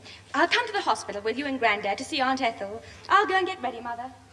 Me Auntie Ethel's suffered enough without having to look at your face. It's no use you losing your temper, Jim. It's your own fault that you're not going bowling. Who says I'm not? Me Grandad would take me, won't you? You don't need to go to the hospital now. It shouldn't take 3 people to carry 1 orange and half a bag of grapes. Well, I'm sorry, Jim, but I promised your Auntie Ethel I'd go. Well, can we all go bowling when you get back from the hospital? It'll be too late. We're leaving here at 6 and we won't be back till after 9. Your bedtime. Can you go with anyone else, Jimmy? Hey, that's it. Ozzy said him and his dad are going. I'll ask him. All right, but if he does take you, you behave yourself. Don't you go fighting with Ozzy. Oh, don't worry, man. If Ozzy starts anything tonight, I'll ignore it. I'll clout him tomorrow. Well, all right then. Now, here's half a crown, and that'll make 5 shillings you've got for the evening. Oh, thanks, Grandad. Well, all right, Pat. Now, I'll see who it is. You'd better start getting ready. All right, it won't take me 2 minutes. Well, I'd better get my coat on, Mum, and go round and meet Ozzy at the rubbish dump. Why are you meeting him there? He lives there. Jimmy, that's no way to talk about their house. You haven't seen their front room, where Ozzy keeps his white mice. White mice in the front room? Ooh, doesn't it smell? Yeah, shocking. But the mice have to put up with it. They're locked in a cage. Well, that was Higginbotham on the phone. Oh, did he ask him if I can go with him? You'll be going to the hospital with us if he gets his hands on you. Why, what's the matter, Father? Ask that son of yours, the little hooligan. Oh, what do you mean? Well, what were you doing with Ozzy this morning? He went home wringing wet and covered all over in mud. Oh, well, that was an accident. 3 of us did some sledging in the snow. Sledging? Yeah, Charlie Thompson was the reindeer and I was the driver. What was Ozzy? He was the sledge. Do you mean you were sliding on him? Well, he had to be the sledge. He was the only one with a plastic Mac. Listen to me, that Mac belonged to Mr. Higginbotham, and it's torn to ribbons. That wasn't our fault. We told Ozzy about the hedge before we jumped clear. He went through a hedge? Yeah. I did my best to steer him out of trouble, but every time I pulled his right ear, the clock turned left. You ruffian, I'm ashamed of you, I really am. I'm sorry, Mum. I'll apologise to Mr. Higginbotham at the bowling alley. Bowling alley? If he catches you there, he'll use you for one of the pins. And you're not going anywhere, my lad. You what? You're staying in, and I'll have that 5 shillings back off you. Towards the 15 bob I've got to pay Higginbotham for a new plastic Mac. You mean I've got to stop in just because Ozzy doesn't know left from right? Well, he will tomorrow, because my left will be right on his nose.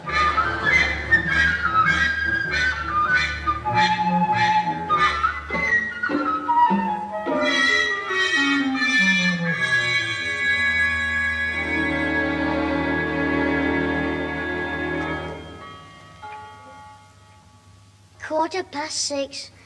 I'm fed up. Stuck in the house while Ozzy and his dad are bowling.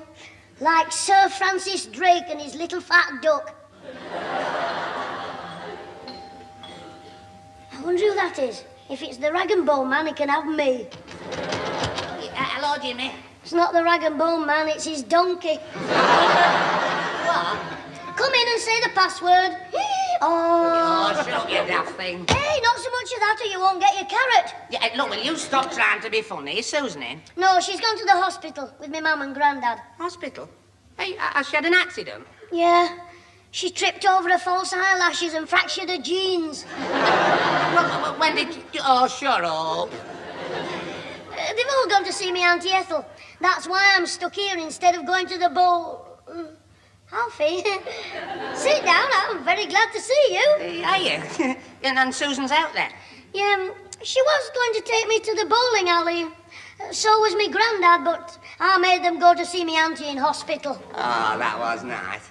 Well, I might as well go, because I'm not here. You're not supposed to be here tonight, because I couldn't come. I mean, I'm at a meeting. Well, I mean, I thought so, but it's tomorrow, so I won't be here tomorrow either. Well, since you couldn't come, you might as well stay till we go. Go where? Alfie, Susan won't be back till 9 o'clock, so I want to treat you to the bowling alley. Oh, thank you very much. But I've got no money, so I'll let you treat me.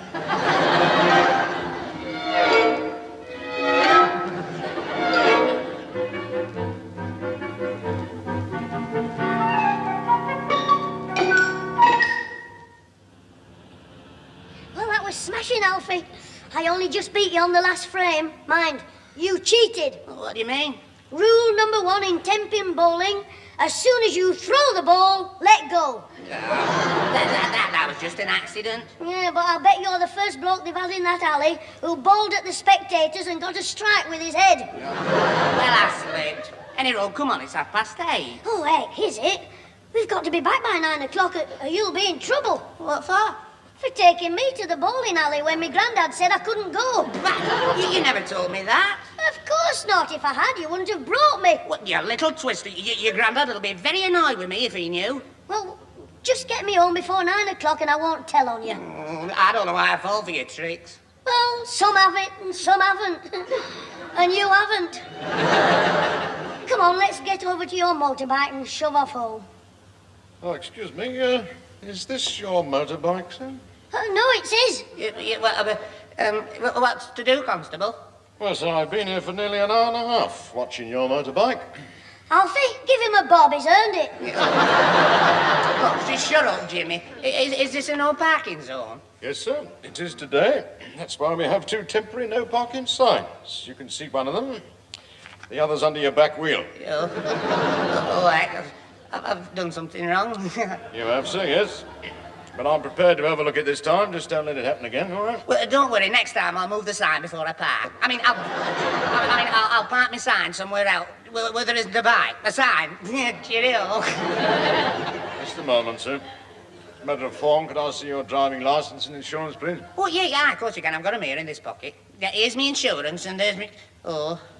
heck. It's in my wallet on the piano. Well, sir, I'm afraid you'll have to bring it to the police station within 5 days. Well, he needs some help. It's a big piano. All right, Sonny, we can do without that, thank you. Well, if they don't want your piano, take your guitar.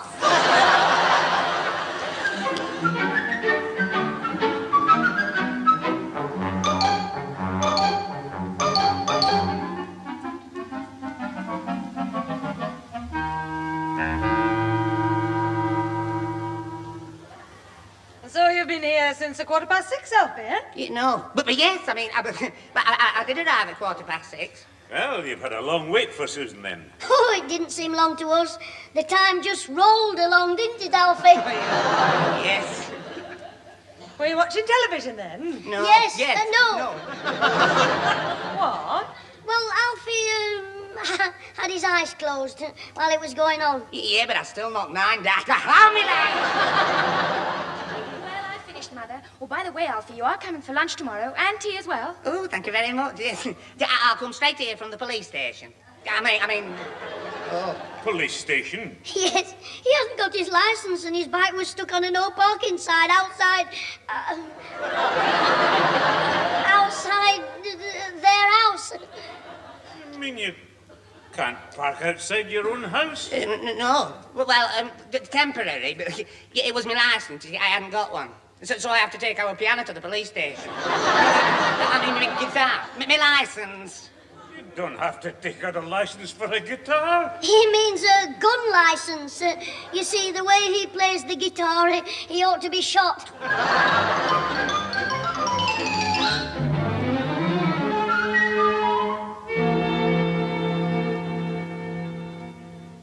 Come in, Alfie. Sit down in front of the fire. You look frozen. It was cold on me back. Hey, ain't this Mr. Sinclair's favourite chair, though? Oh, that's all right. You get warm. Here's the Sunday paper. Lunch won't be long. When do we eat, Mum? My tummy's doing a war dance. Hey, Alfie, that's me granddad's chair. That'll do. Alfie can sit where he likes. I don't care. But you remember how my granddad glared at Mrs. Eccles when she sat there? He made her that nervous, she upset her tea all over a chocolatey Claire. Just forget it. Ah, well, is lunch ready yet, Pat? Oh, Alfie, are you comfortable in that chair with the Sunday paper? Yes, thanks. You wouldn't like to borrow my slippers as well, would you? Don't be so silly, Father. I'll have the lunch ready in a moment. I'll sit over here. Hey, Alfie, what have you been up to? What do you mean? Oh, Harry O'Reilly said when he was coming home from church he saw you going into the police station. Oh, yes, hey, what a business. I just went in to show my driving licence, and while I was in there, they had an identity parade of men for a crook, and I was it. Getting it? The parade of men, you know, disguised. You were disguised as a man? Yes, No! No, you see, a woman had her handbag snatched, and the police found a suspect, so they got a lot of fellas off the street to stand beside him, and she had to walk down this line and see if she could recognise the thief. Did you pick him out? No, she picked me. She pointed at me and she said, "That's the ugly brute, lock him up." You mean you've escaped? No, I haven't. The sergeant said it must be a mistake. Yeah, I laughed about it after, though. Fancy thinking I look like a crook. I don't know, Alfie. You have a bit of a look of Crippen, side on. I'll see who's at the door, Mother. Ozzy told me they were going to arrest his dad once, just for being asleep. What, in bed? No, in the gutter. Oh, come in, Sergeant. Sergeant. Alfie, it's a policeman to see you. You are? Oh, Sergeant Harrison. Yes, Mr. Hall. Sorry to disturb you all on Sunday, but your mother said you were here, Mr. Hall. Yes, I am. I mean, well, what is it? Well, it's just a formality, sir, but the inspector insists that I get a statement from you about your movements yesterday. Yeah, well, I don't mind. I can tell you where I was every minute yesterday. Oh, good. Well, now, would you just tell me where you were between the hours of 6 and 8 last night? Yeah, that's easy. I was with Jimmy playing. Alfie! Oh, yes. I can't tell you. You mean you don't remember after all? Oh, yes, I remember, but I can't tell you. Well, I'm afraid the inspector won't be very satisfied with that, sir. Oh, look, come in the hall a minute. I'll talk to you there. Oh, just as you wish, sir. Yeah? What's wrong with him? Who was that? Oh, has Alfie gone? No, he's in the hall talking to a police sergeant. About where he was yesterday. I don't know why he didn't tell him straight out. He was here with Jimmy last night. Jimmy, come away from that door. I was just wondering how much he's telling him. What he's telling him, I mean. Oh, just wait here a moment, please, will you? Yeah, right. Oh, did any of you see Mr. Hall between 6 and 8 last night? I did. Yes, we were out, you see, until 9 o'clock, but Mr. Hall came here at 6:15. I was with Jimmy from then until 9. Oh, is that so? Was he here all the time, Sonny? Well, he wasn't here all the time. He was sort of in and out. Did you by any chance go to the bowling alley at all this week? Well, I wanted to go yesterday, but my granddad said I couldn't. That's right. So we were pleased when Alfie, Mr. Hall, told us he'd been in the house all evening with Jimmy. Oh, he said that, did he? Yeah. Well, thank you. Excuse me again, will you? I'll just go back to Mr. Hall. Well, Sergeant? Not well at all, sir. I'm afraid they say you told them that you were here all evening and the boy did not go to the bowling alley. Oh, well, that's because he didn't know. But he couldn't tell him, so I lied. Before, not now, I mean. Now, look, sir. I advise you to think this over and come down to the station later and make a statement. Remember, we have got an eyewitness.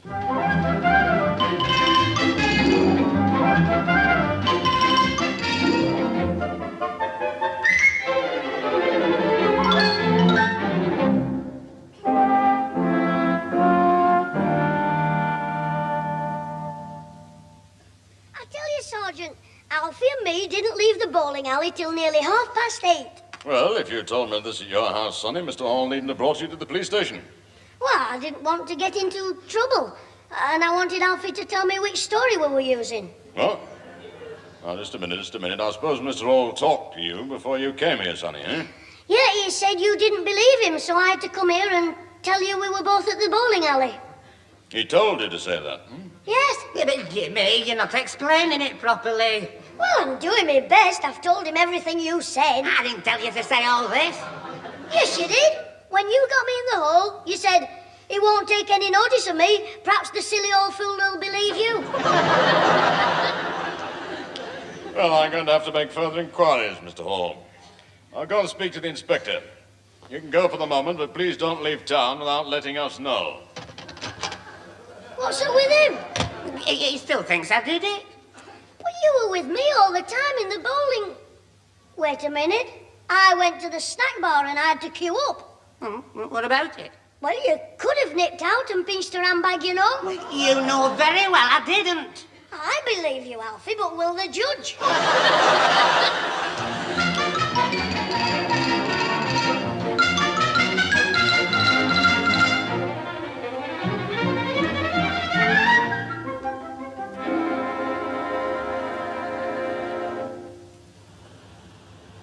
Well, Alfie, this is 21 Grosvenor Road, where the woman lives, according to the sergeant. You're right, now I'll make her tell the truth. What are you going to do? Hit her again? Yes. No, I never hit her at all. I've never heard of Mrs. Blooming Riley before. Riley? Is that her name? Yes. Oh! Yeah, there you are. Help! Keep away from me, you villain! Hey, now look, Mrs. Riley, this has gone far enough. If you don't tell the police you made a mistake, you'll be in trouble. That's telling her. Don't you threaten me, you hooligan! I'll get my husband to deal with you. Harry, quick, come here! Quick, Alfie, twist her arm before he comes. Harry, help! What is it, love? What's happened? It's him, the one who attacked me there. Oh, is it? Well, try this for size, me bucko. Yeah, me eye. Mr. O'Reilly, it's Alfie Hall. Jimmy, what's this? Alfie, is that you? I couldn't see your face clearly in the doorway. Well, you still managed to find his eye, all right. What are you doing here? He's threatening me, says if I don't say he wasn't the thief, I'll be for it. I said you'd be in trouble. You mean he attacked you? Alfie?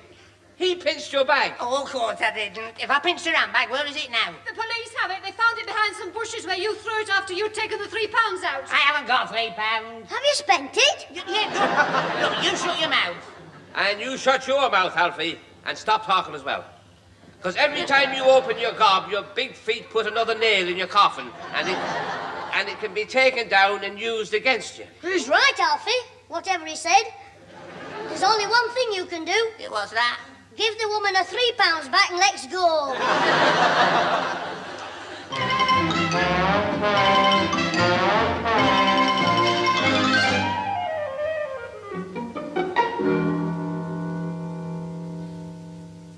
Well, that was a lovely meal, Pat. Wasn't it, Alfie? Nearly 6 o'clock. Oh, the meal, yes. Would you like this last piece of apple pie, Father? No, thanks. I mean, no, Sonny. Father. Grandad. Mr. Sinclair.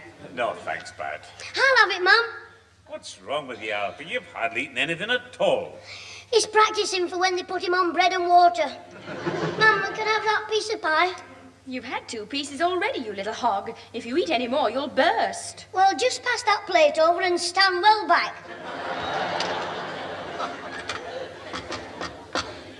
I just popped in the back way, and now that I'm here, can I come in? Oh, sure you can. And I'll go outside and see if you've arrived. Jimmy. Come in, Harry. Would you like a cup of tea? No, thanks. I never drink tea between meals, and when I do, I have coffee. I've come for Alfie. Have you brought the handcuffs? No, I've come to tell you Alfie's innocent. Not guilty, he didn't do it. I know I didn't do it. You mean the police believe me now? No, but they believe Mr. Higginbottom, who was a witness that you weren't there when you said you were. Because he saw you, and that's your alibi. What's an alibi? An alibi is to be after proving that you wasn't where you was when you committed the offence you didn't commit at all.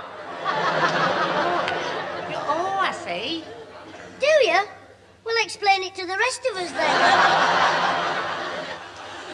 You mean Mr. Higginbottom saw Alfie last night? Exactly. Higginbottom saw Alfie at the time of the crime, so he couldn't be there. But Alfie was here in the house with Jimmy. Well, in that case, he's double-jointed. Higginbottom saw Alfie and Jimmy half a dozen times alone, together. Between 7 and 9 o'clock in the bowling alley. What? Jimmy, did you go to that bowling alley after all? Well, it was, yes, Grandad. Right, upstairs. I'll deal with you later, my lad. But, Grandad, you can't blame me. It was Alfie's fault. The way he came in the house. What do you mean, the way he came in? With a pocket full of money and an empty head.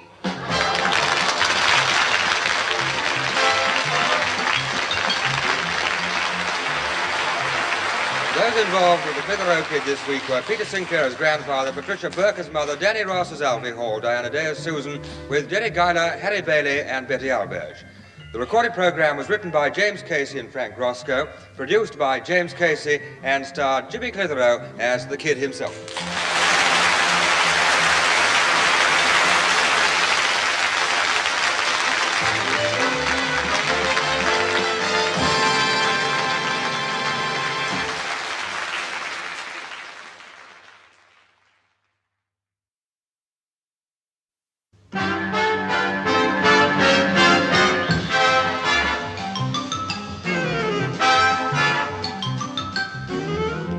We present Jimmy Clitheroe as the Clitheroe Kid with Peter Sinclair, Patricia Burke, Danny Ross and Diana Day in The Tale of a Coat.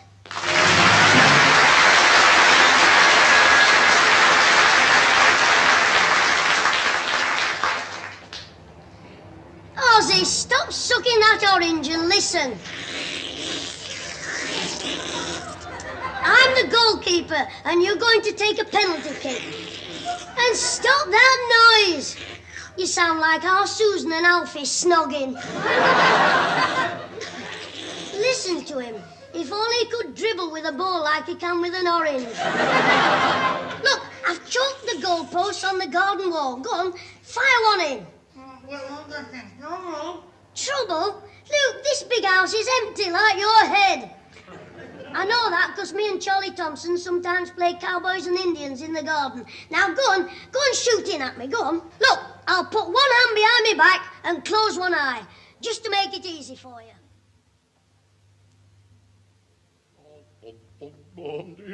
Sir William, what are you doing out here in this weather? Come indoors at once, sir. Oh, get back in your pantry, you daft old butt.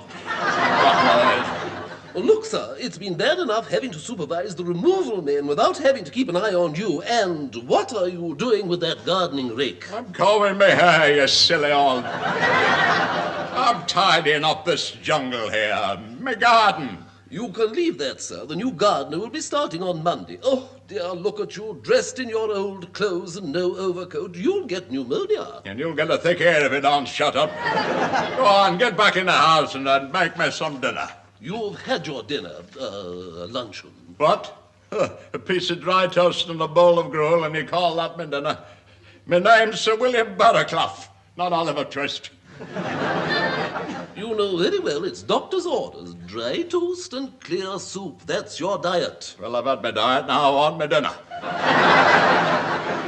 But, sir, you should be resting. Doctor said... Jenkins, if you mention that old quack just once more, I'll stick your head in the bird bath. Now, go on, show off. Leave me alone. But, Sir William... Oh, what was that, Sir William?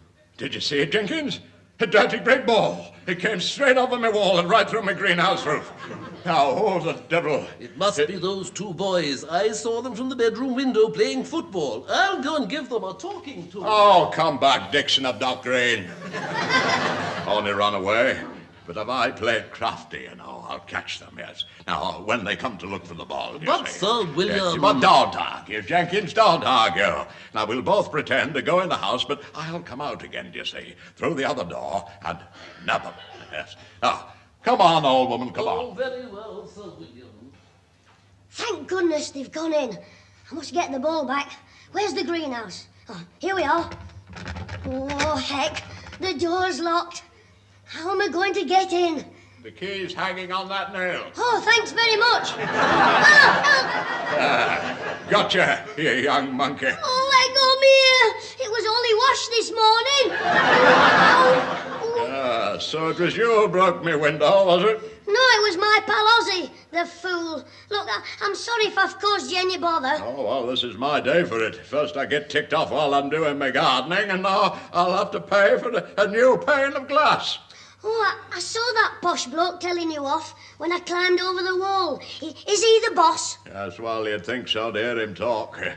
Between you and me, he's a big, soft old windbag. Well, I'll bet it's no joke being a gardener for a big twit like him. What's his name? Whose name? The bloke who owns this house. Oh, it belongs to... Yes, he's Sir William Barraclough. I was right. He must be a twit with a name like that. You think so, do you? Well, what about this broken window I've got to pay for, eh? Oh, yes, I forgot. I forgot, yes. Well, you broke it, didn't you? I mean, by rights, you should give me the money to pay for it, you know. Well, I will, if you'll settle for 5p halfpenny and a bar of chocolate. Now, look here, Chocolate? Did you say chocolate? Yes, I've got some in my pocket. Oh, what I'd give for a bar of chocolate. Go down better than a 5-course dinner right now, you know. What do you mean? Do you know what I had for dinner today? A piece of dry toast and a bowl of soup. You're joking. No, it's true, lad. That's all he'd give me. Just think of it, lad. I mean, if you were to ask the bank manager, he'd tell you, he won't. Sir William Barraclough is worth a cool $500,000. And that's all I get to eat, you know. Oh, you poor old man. Here, have my chocolate. Eh? But are you sure you don't mind? No, you have it. Hang on a minute while I brush the fluff off it. There you are. Have the lot. Oh, well, thank you very much indeed. Oh, you're welcome. Yeah. Can I get me ball now, Mr. Gardener? Oh, yes, all right, yes. Hey, wait a minute. What did you just call me? Well, all I know is you're the gardener. What's your name? Name? Yeah, oh, yes, Smith. Yes, Smith. course, he's been thinking that all along. You what? Oh, I thought I'd just sing myself a song. Just cheer me up, you know, while I'm doing my bit of gardening. Oh, I know a good gardening song. It's called It's Only the Hairs on a Goose Gog That Stops It From Being a Grape. It's very comical indeed. I rather like that, you know. Yes. Have you got your bow? Yes, thanks, and don't worry about that broken window, Mr. Smith. I'll square it up somehow. Ah, well, you're a right good little lad, that's for sure. And tomorrow, on my way home from school, I'll bring you some more grub. How do you fancy a hot dog and 2 whipped cream walnuts for afters? Oh, ecstasy. That's the food for the gods. Right, Mr. Smith, you can have 'em. Thank And you. if it's tapioca pudding for school dinner, you can have that as well. I must go now. Ta-ra. Yeah, cheerio, son, cheerio. Well, what about that then, eh? What's that you've got in your hand, sir? Eh? Oh, it's Dr. Kildare's errand boy again. I saw that boy give you something. It looked suspiciously like chocolate. Oh, really, did it? Well, hang on, I'll check up for you. Yes, you're right, Jenkins. It is chocolate, yes. You shouldn't have eaten that, sir. He'd no right to give it to you, the horrid boy. Yep, watch it, Jenkins. One more crack about my little pal and I'll be giving you a ride in my wheelbarrow to the hospital. You know, fancy him thinking I was the gardener and you were the boss. I don't understand, Sir William. Don't understand? You wouldn't. No, you wouldn't. He's made my day, that lad has. He was kind to me, you know, Jenkins, thinking I was just a poor old man. Yes, none of my relatives would have done that for me. It's 40 years now I've been forking out money for me useless family, and only once, Jenkins, did it give me any pleasure. Really, sir? When was that? When I gave my dear wife £500 to run away with that sailor.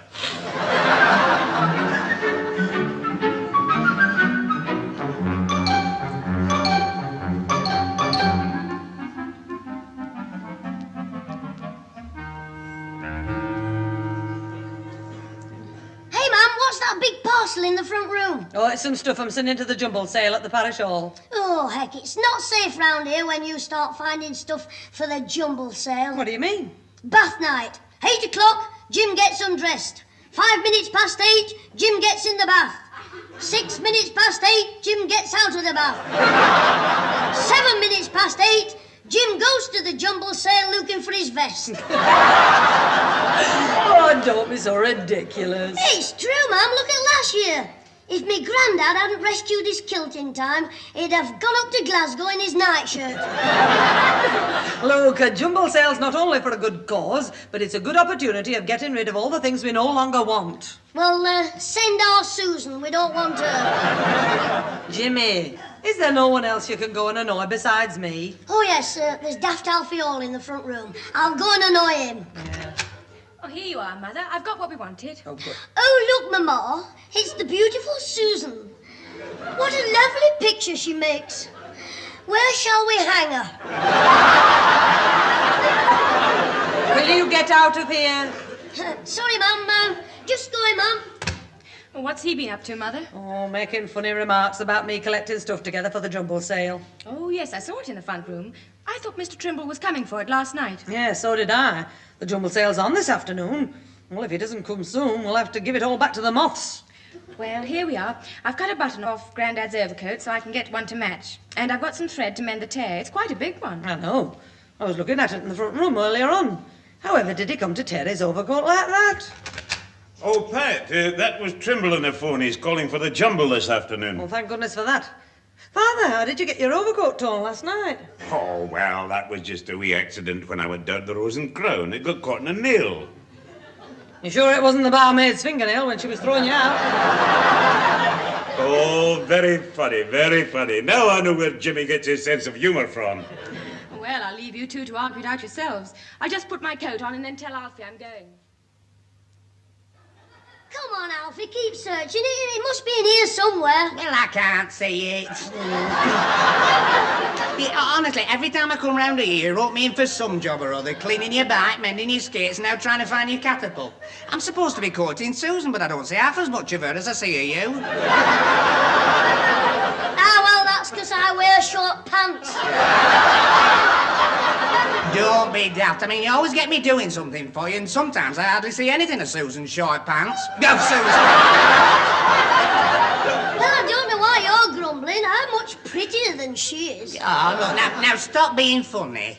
You said you thought your catapult had got mixed up with all this stuff for the jumble sale. Yeah, 'cause my mum's sending me old blazer and I thought I'd left it in the pocket. Well, you looked and it's not there. Well, it might have dropped out. Let's have another look. I know. Spread all this stuff out on the floor. You're all right. Right, eyes down for Jim's catapult. Oh, Alfie, I'm just going to the shops. Alfie, what are you doing on the floor? Hello, Susan. I'm looking for something. What is it? My catapult. Jimmy Clitheroe, what's this untidy mess doing on the floor? I've just told you. He's looking for my catapult. Don't be cheeky. Just look at all this stuff, and after Mother had parcelled it up, she'll go mad. Oh, I should have known I'd get mixed up in some bother. Why do I do it? Why? It's because of your complaint, Alfie. You've got a touch of the China pottery. You're a mug. Don't you speak to Alfie like that. Oh, shut your mouth. You're causing a draft. I'll smack you in a minute. Come on, Father, they're at it again. Hey, what's all the row about? Just look at this room. It looks like a second-hand junk stall in the open market. That's it. Alfie and me are playing at shopkeepers on the market. Gather round, folks. Honest Jim's the name. Jimmy. I've got silk vests made from real silk and herringbone suits made from genuine herring. Oh, shut up, will you? Luke, why did you chuck this stuff all over the floor? Yes, Alfie, why did you chuck this stuff on the floor? Because I was trying to... Don't go putting the blame on me. Look, I've got to go to the shops. I'll be about an hour, Alfie, so don't let the little horror get you in any more trouble. Right-o, Susan. I won't bother with Jimmy's catapult. That's right, Alfie. Make one of your own. Get our Susan to lend you some elastic. Look, my lad, you'll just get all this stuff parcelled up again. Mr. Trimble's calling for it. Who? Tone-deaf Trimble? What? Oh, you know him, Grandad. He's the organist and choirmaster, the Reginald Dixon of the parish church. Why's he calling for the jumble, man? Because he's helping with the sale this afternoon. Now, listen, your Grandad and me were just slipping round to Mrs. Billington's for an hour. So while we're away, you behave yourself. I'll see he does that, Mrs. Clitheroe. Well, see you do, Alfie. Well, come on then, Pat. I'll just get my raincoat. Come in, Father. Don't forget what I told you, Jimmy. I won't, ma'am. Ta-ra. Oh, don't they go on at you? I'm always getting shouted at. It's not surprising he asked for it. Well, what is it about you that makes you cause so much bother? I don't know, but whatever it is, it never lets me down. Anyway, come on, Alfie. You tidy this lot up while I go and find me catapult. I'm telling you for the last time, Jimmy, put that catapult down. I am not playing David and Goliath. Well, get an apple off the sideboard and we'll play William Tell. Look, shut up and get off that couch before you knock all the clothes on the floor again after I've tidied them up. All right, chicken. Here, you better put this overcoat of me Grandad's with the rest of the jumble stuff before tone-deaf Trimble arrives. All right. Hey, well, what's he giving this overcoat away for? It's not very old. It's got a big rip in it, look, and a couple of buttons off. Well, that's not much. It looks too good for a jumble sale to me. I think you're right, Alfie. Hello, that'll be old wobbly tonsils now. Who? Trimble! Oh, choirmaster, the famous Mr. Gerald Trimble. Oh, Gerald, eh? Yeah, that's why he got mad when he took 5 of us carol singing with his blinking concertina. What do you mean? Well, when we knocked at the vicarage, the vicar's wife said, "Who's there?" And I shouted, "It's Gerald and the Peacemakers." You better answer the door. Well, you come with me, come on. Yeah, all right, but watch what you say. I don't want any more bother. Don't worry. If he starts anything, clout him in the organ loft.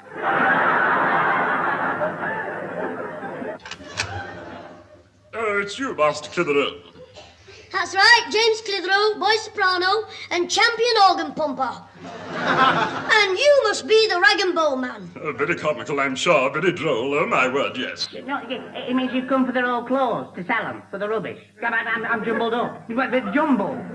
This is Alfie Hall. Alfie, shake hands with old man Steptoe. Hello, Mr. Steptoe. Shut up. That will do, Clitheroe. That's quite enough. Oh, my word, yes. Now then, is anyone at home? Yes, me and Alfie. Although he doesn't live here, he just rents the front room for snogging. I've warned you, Alf, haven't you? Excuse me going on like that, Mr. Stepson. Trimble. Do carry on. I disapprove of violence, but in his case, I'm willing to make an exception. Oh, my word, yes. Well, come in, please. The stuff of the jumbles in here. Oh, thank you very much, Mr. Hall.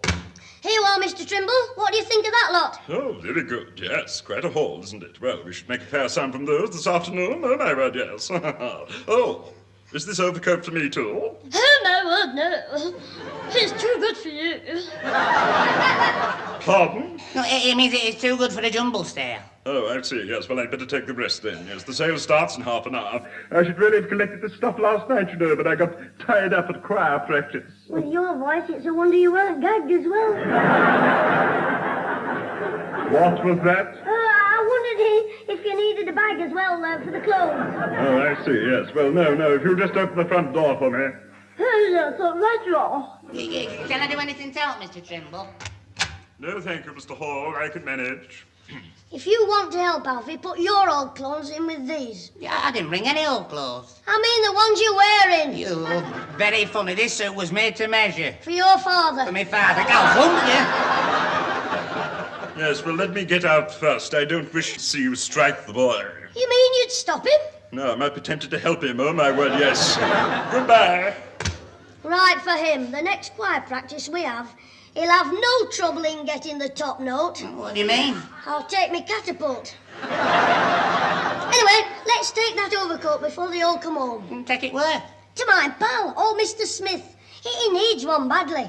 Well, I must say, it's nice of you to think of helping somebody for a change. Well, I'd like to do him a good turn, and besides, don't forget, in the summer, that garden of his will be full of apples, strawberries, goose gogs. I can hardly wait.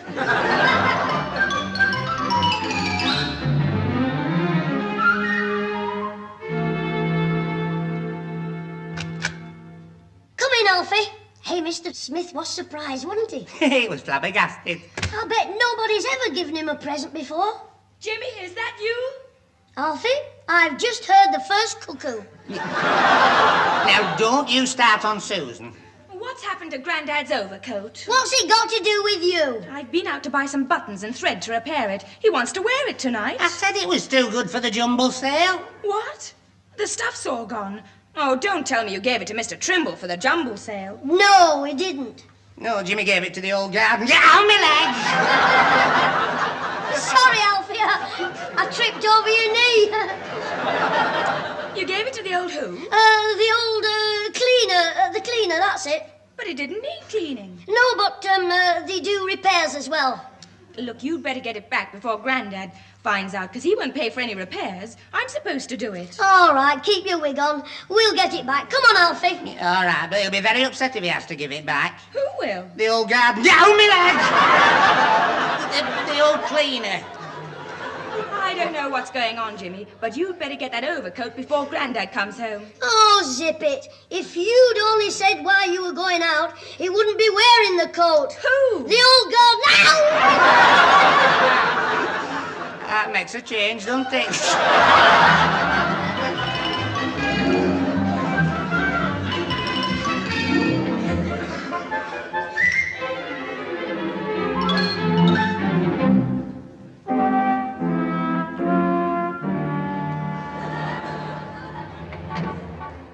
Here we are, Jim. This is it. Look, it says Grand Jumble Sale. So you can read. Stop showing off. Let's go in and get me Grandad's overcoat back before some clock buys it off Trimble. Well, I still don't understand why old Mr. Smith sent the coat to the Jumble Sale after you given it to him. I told you on the way here. Oh, well, I didn't hear you. Mind, the wind's very noisy when I'm on my motorbike. Well, you should ride with your mouth shut. Look, Mr. Smith said he had a coat from Sir William Blinkin Barraclough, so he decided to send me Grandad's coat to the Jumble Sale, where it was supposed to go in the first place. But it wasn't. It was supposed to go to the cleaners. You said, I mean, but it was supposed to go nowhere, to stay in your home. Yeah, that's where you should be, in a home. For dumb animals. When I gave him I said it was supposed to go to the jumble sale, but then I found out... Oh, never mind. Go in. Oh, yeah, there's quite a few here, considering it's only just started. Of course, it's a good do, you know, plenty of bargains, good value for money. Last year, my mother brought lots of things. She got pants for her, a tie for me, Dad. I forget what she got for me. Should have been a muzzle. Belt up. There's Mr. Trimble over there. Let's have a word with him. Sixpence change, thank you. Come along now, get your bargains here. It's all in a worthy cause, remember? Mr. Trimble! Mr. Trimble! Help us to help others. Mr. Trimble! Don't be shy, bring your money, come and buy. Hey, Shakespeare, you wanted? I beg your pardon. Oh, it's you again, troublemaker. Alfie's talking to you. Hello, Mr. Trimble. I was talking to you, Clitheroe. Hello, Mr. Hall. We've come to take the coat back before you flog it. Coat? Yeah, the other coat you've got that he didn't give you because his grandfather wants it. But he didn't know. Jimmy, that is. That's why I gave it to the old gardener instead of to you, so can we have it back? I'm sorry, I'm rather confused. That makes two of you. Look, Mr. Trimble, you remember that coat you saw at our house and I said it wasn't for the jumble sale? Oh, yes. But that's quite all right. I realized you'd made a mistake when I saw it was here after all. It wasn't a mistake. Well, it was a mistake that it was brought here, but not that it should have been. When I said, Alfie, I think I've joined your club.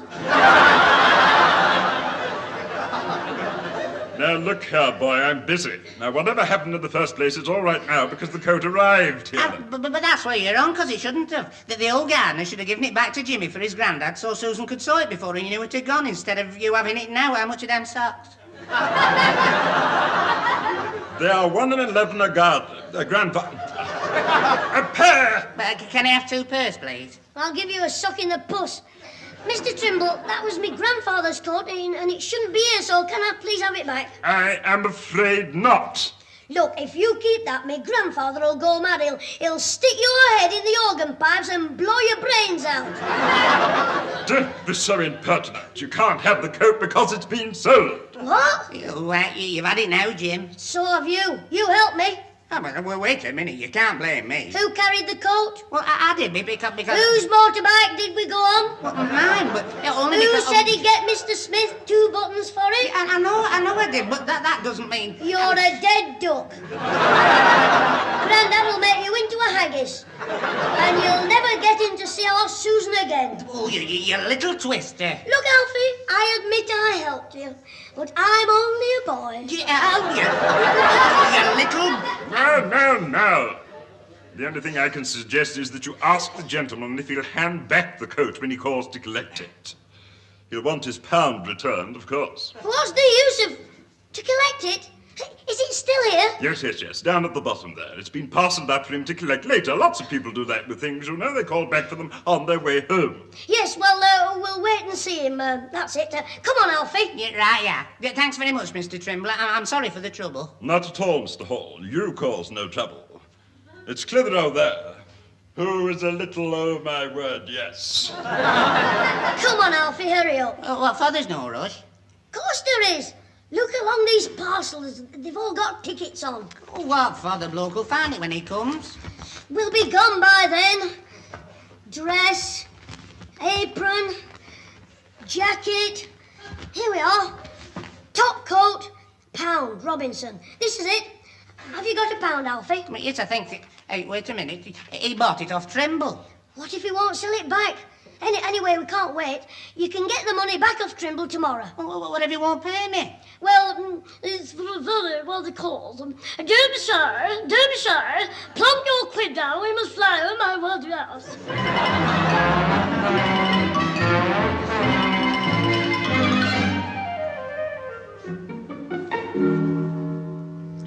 Here, Susan, take these cakes into the lounge. Right, Mother. He certainly likes his cream cakes, doesn't he? The first plateful went like magic. Yeah, well, your granddad will have had his share. Anyway, it's not every day one of the aristocracy eats my cooking. He'll probably offer you a job as his chef. Fancy Sir William being a friend of our Jimmy's. Oh, and there you are, Jimmy. And you, Alfie. Now, where can you two have been? Getting Grandad's coat back. From Mr. Trimble, the cleaner. Clean old Mr. Trimble. I mean... All right. We know all about it. What do you mean? You couldn't. How? Just a minute. Wait there where you are, you two. Father, they're here. Right, Pat, I'll just put it on. So, you've gone into the old clothes business, have you, Jim? Well, it was a mistake, Mum, and anyway, we got it back. Yeah, there you are, you two coat thieves. Well, what do you think? Grandad, you've got a new coat. Oh, yeah, it's lovely, isn't it? Aye, a present from Sir William Barraclough. Oh, hello there, my young lad. Have you got any chocolate handy? What are you doing here? Oh, I suppose you brought the coat from Sir William Nitty Whiskers. Jimmy! How dare you? Ask him, he'll tell you what an old goat he is. Jimmy, this is Sir William. I don't care. What? He's the gardener. No, that's true what your mother says. I am Sir William Nitty Whiskers. Nitty Whiskers, the old goat. How are you both? I'm not sure. I'm not sure. Are you Alfie? No. No. Well, Jimmy, for once you seem to have done us all a good turn with your mischief. Fancy all that trouble we had getting this blooming coat back, and you've got a new one. Well, that'll do as a spare. Take it out of the paper and hang it up. Right, Grandad, I'll put it on the hall stand. Well, Peter, you're a lucky man, you know, to have a grandson like that. Oh, no. Oh, hey. What's up, Jimmy? Alfie, he's up the spout. He paid £1 for this coat. Well, what about it? Well, me Grandad won't want it, so you'll have to wear it. What do you mean? It's his coat, isn't it? No, it's bright red with pearl buttons and a little fur collar. You know what the lads will say when you walk out in that? Oh, don't some mothers have 'em?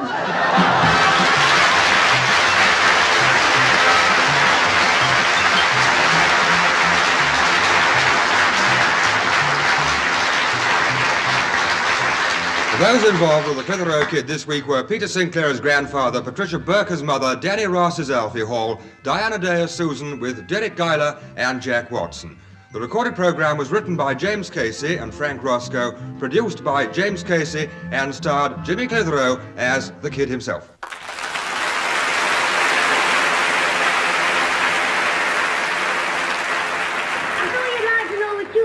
Coat back, and she gave Mr. Trimble £1, which he gave to the other bloke when he handed over Grandad's coat. Then he gave us the £1. Mr. Trimble, that is, not the bloke. It was all very complicated. In fact, Alfie's still trying to work out how he started with £1 and finished up with 15 bob. The answer's simple. I've got a pocket full of whipped cream walnuts.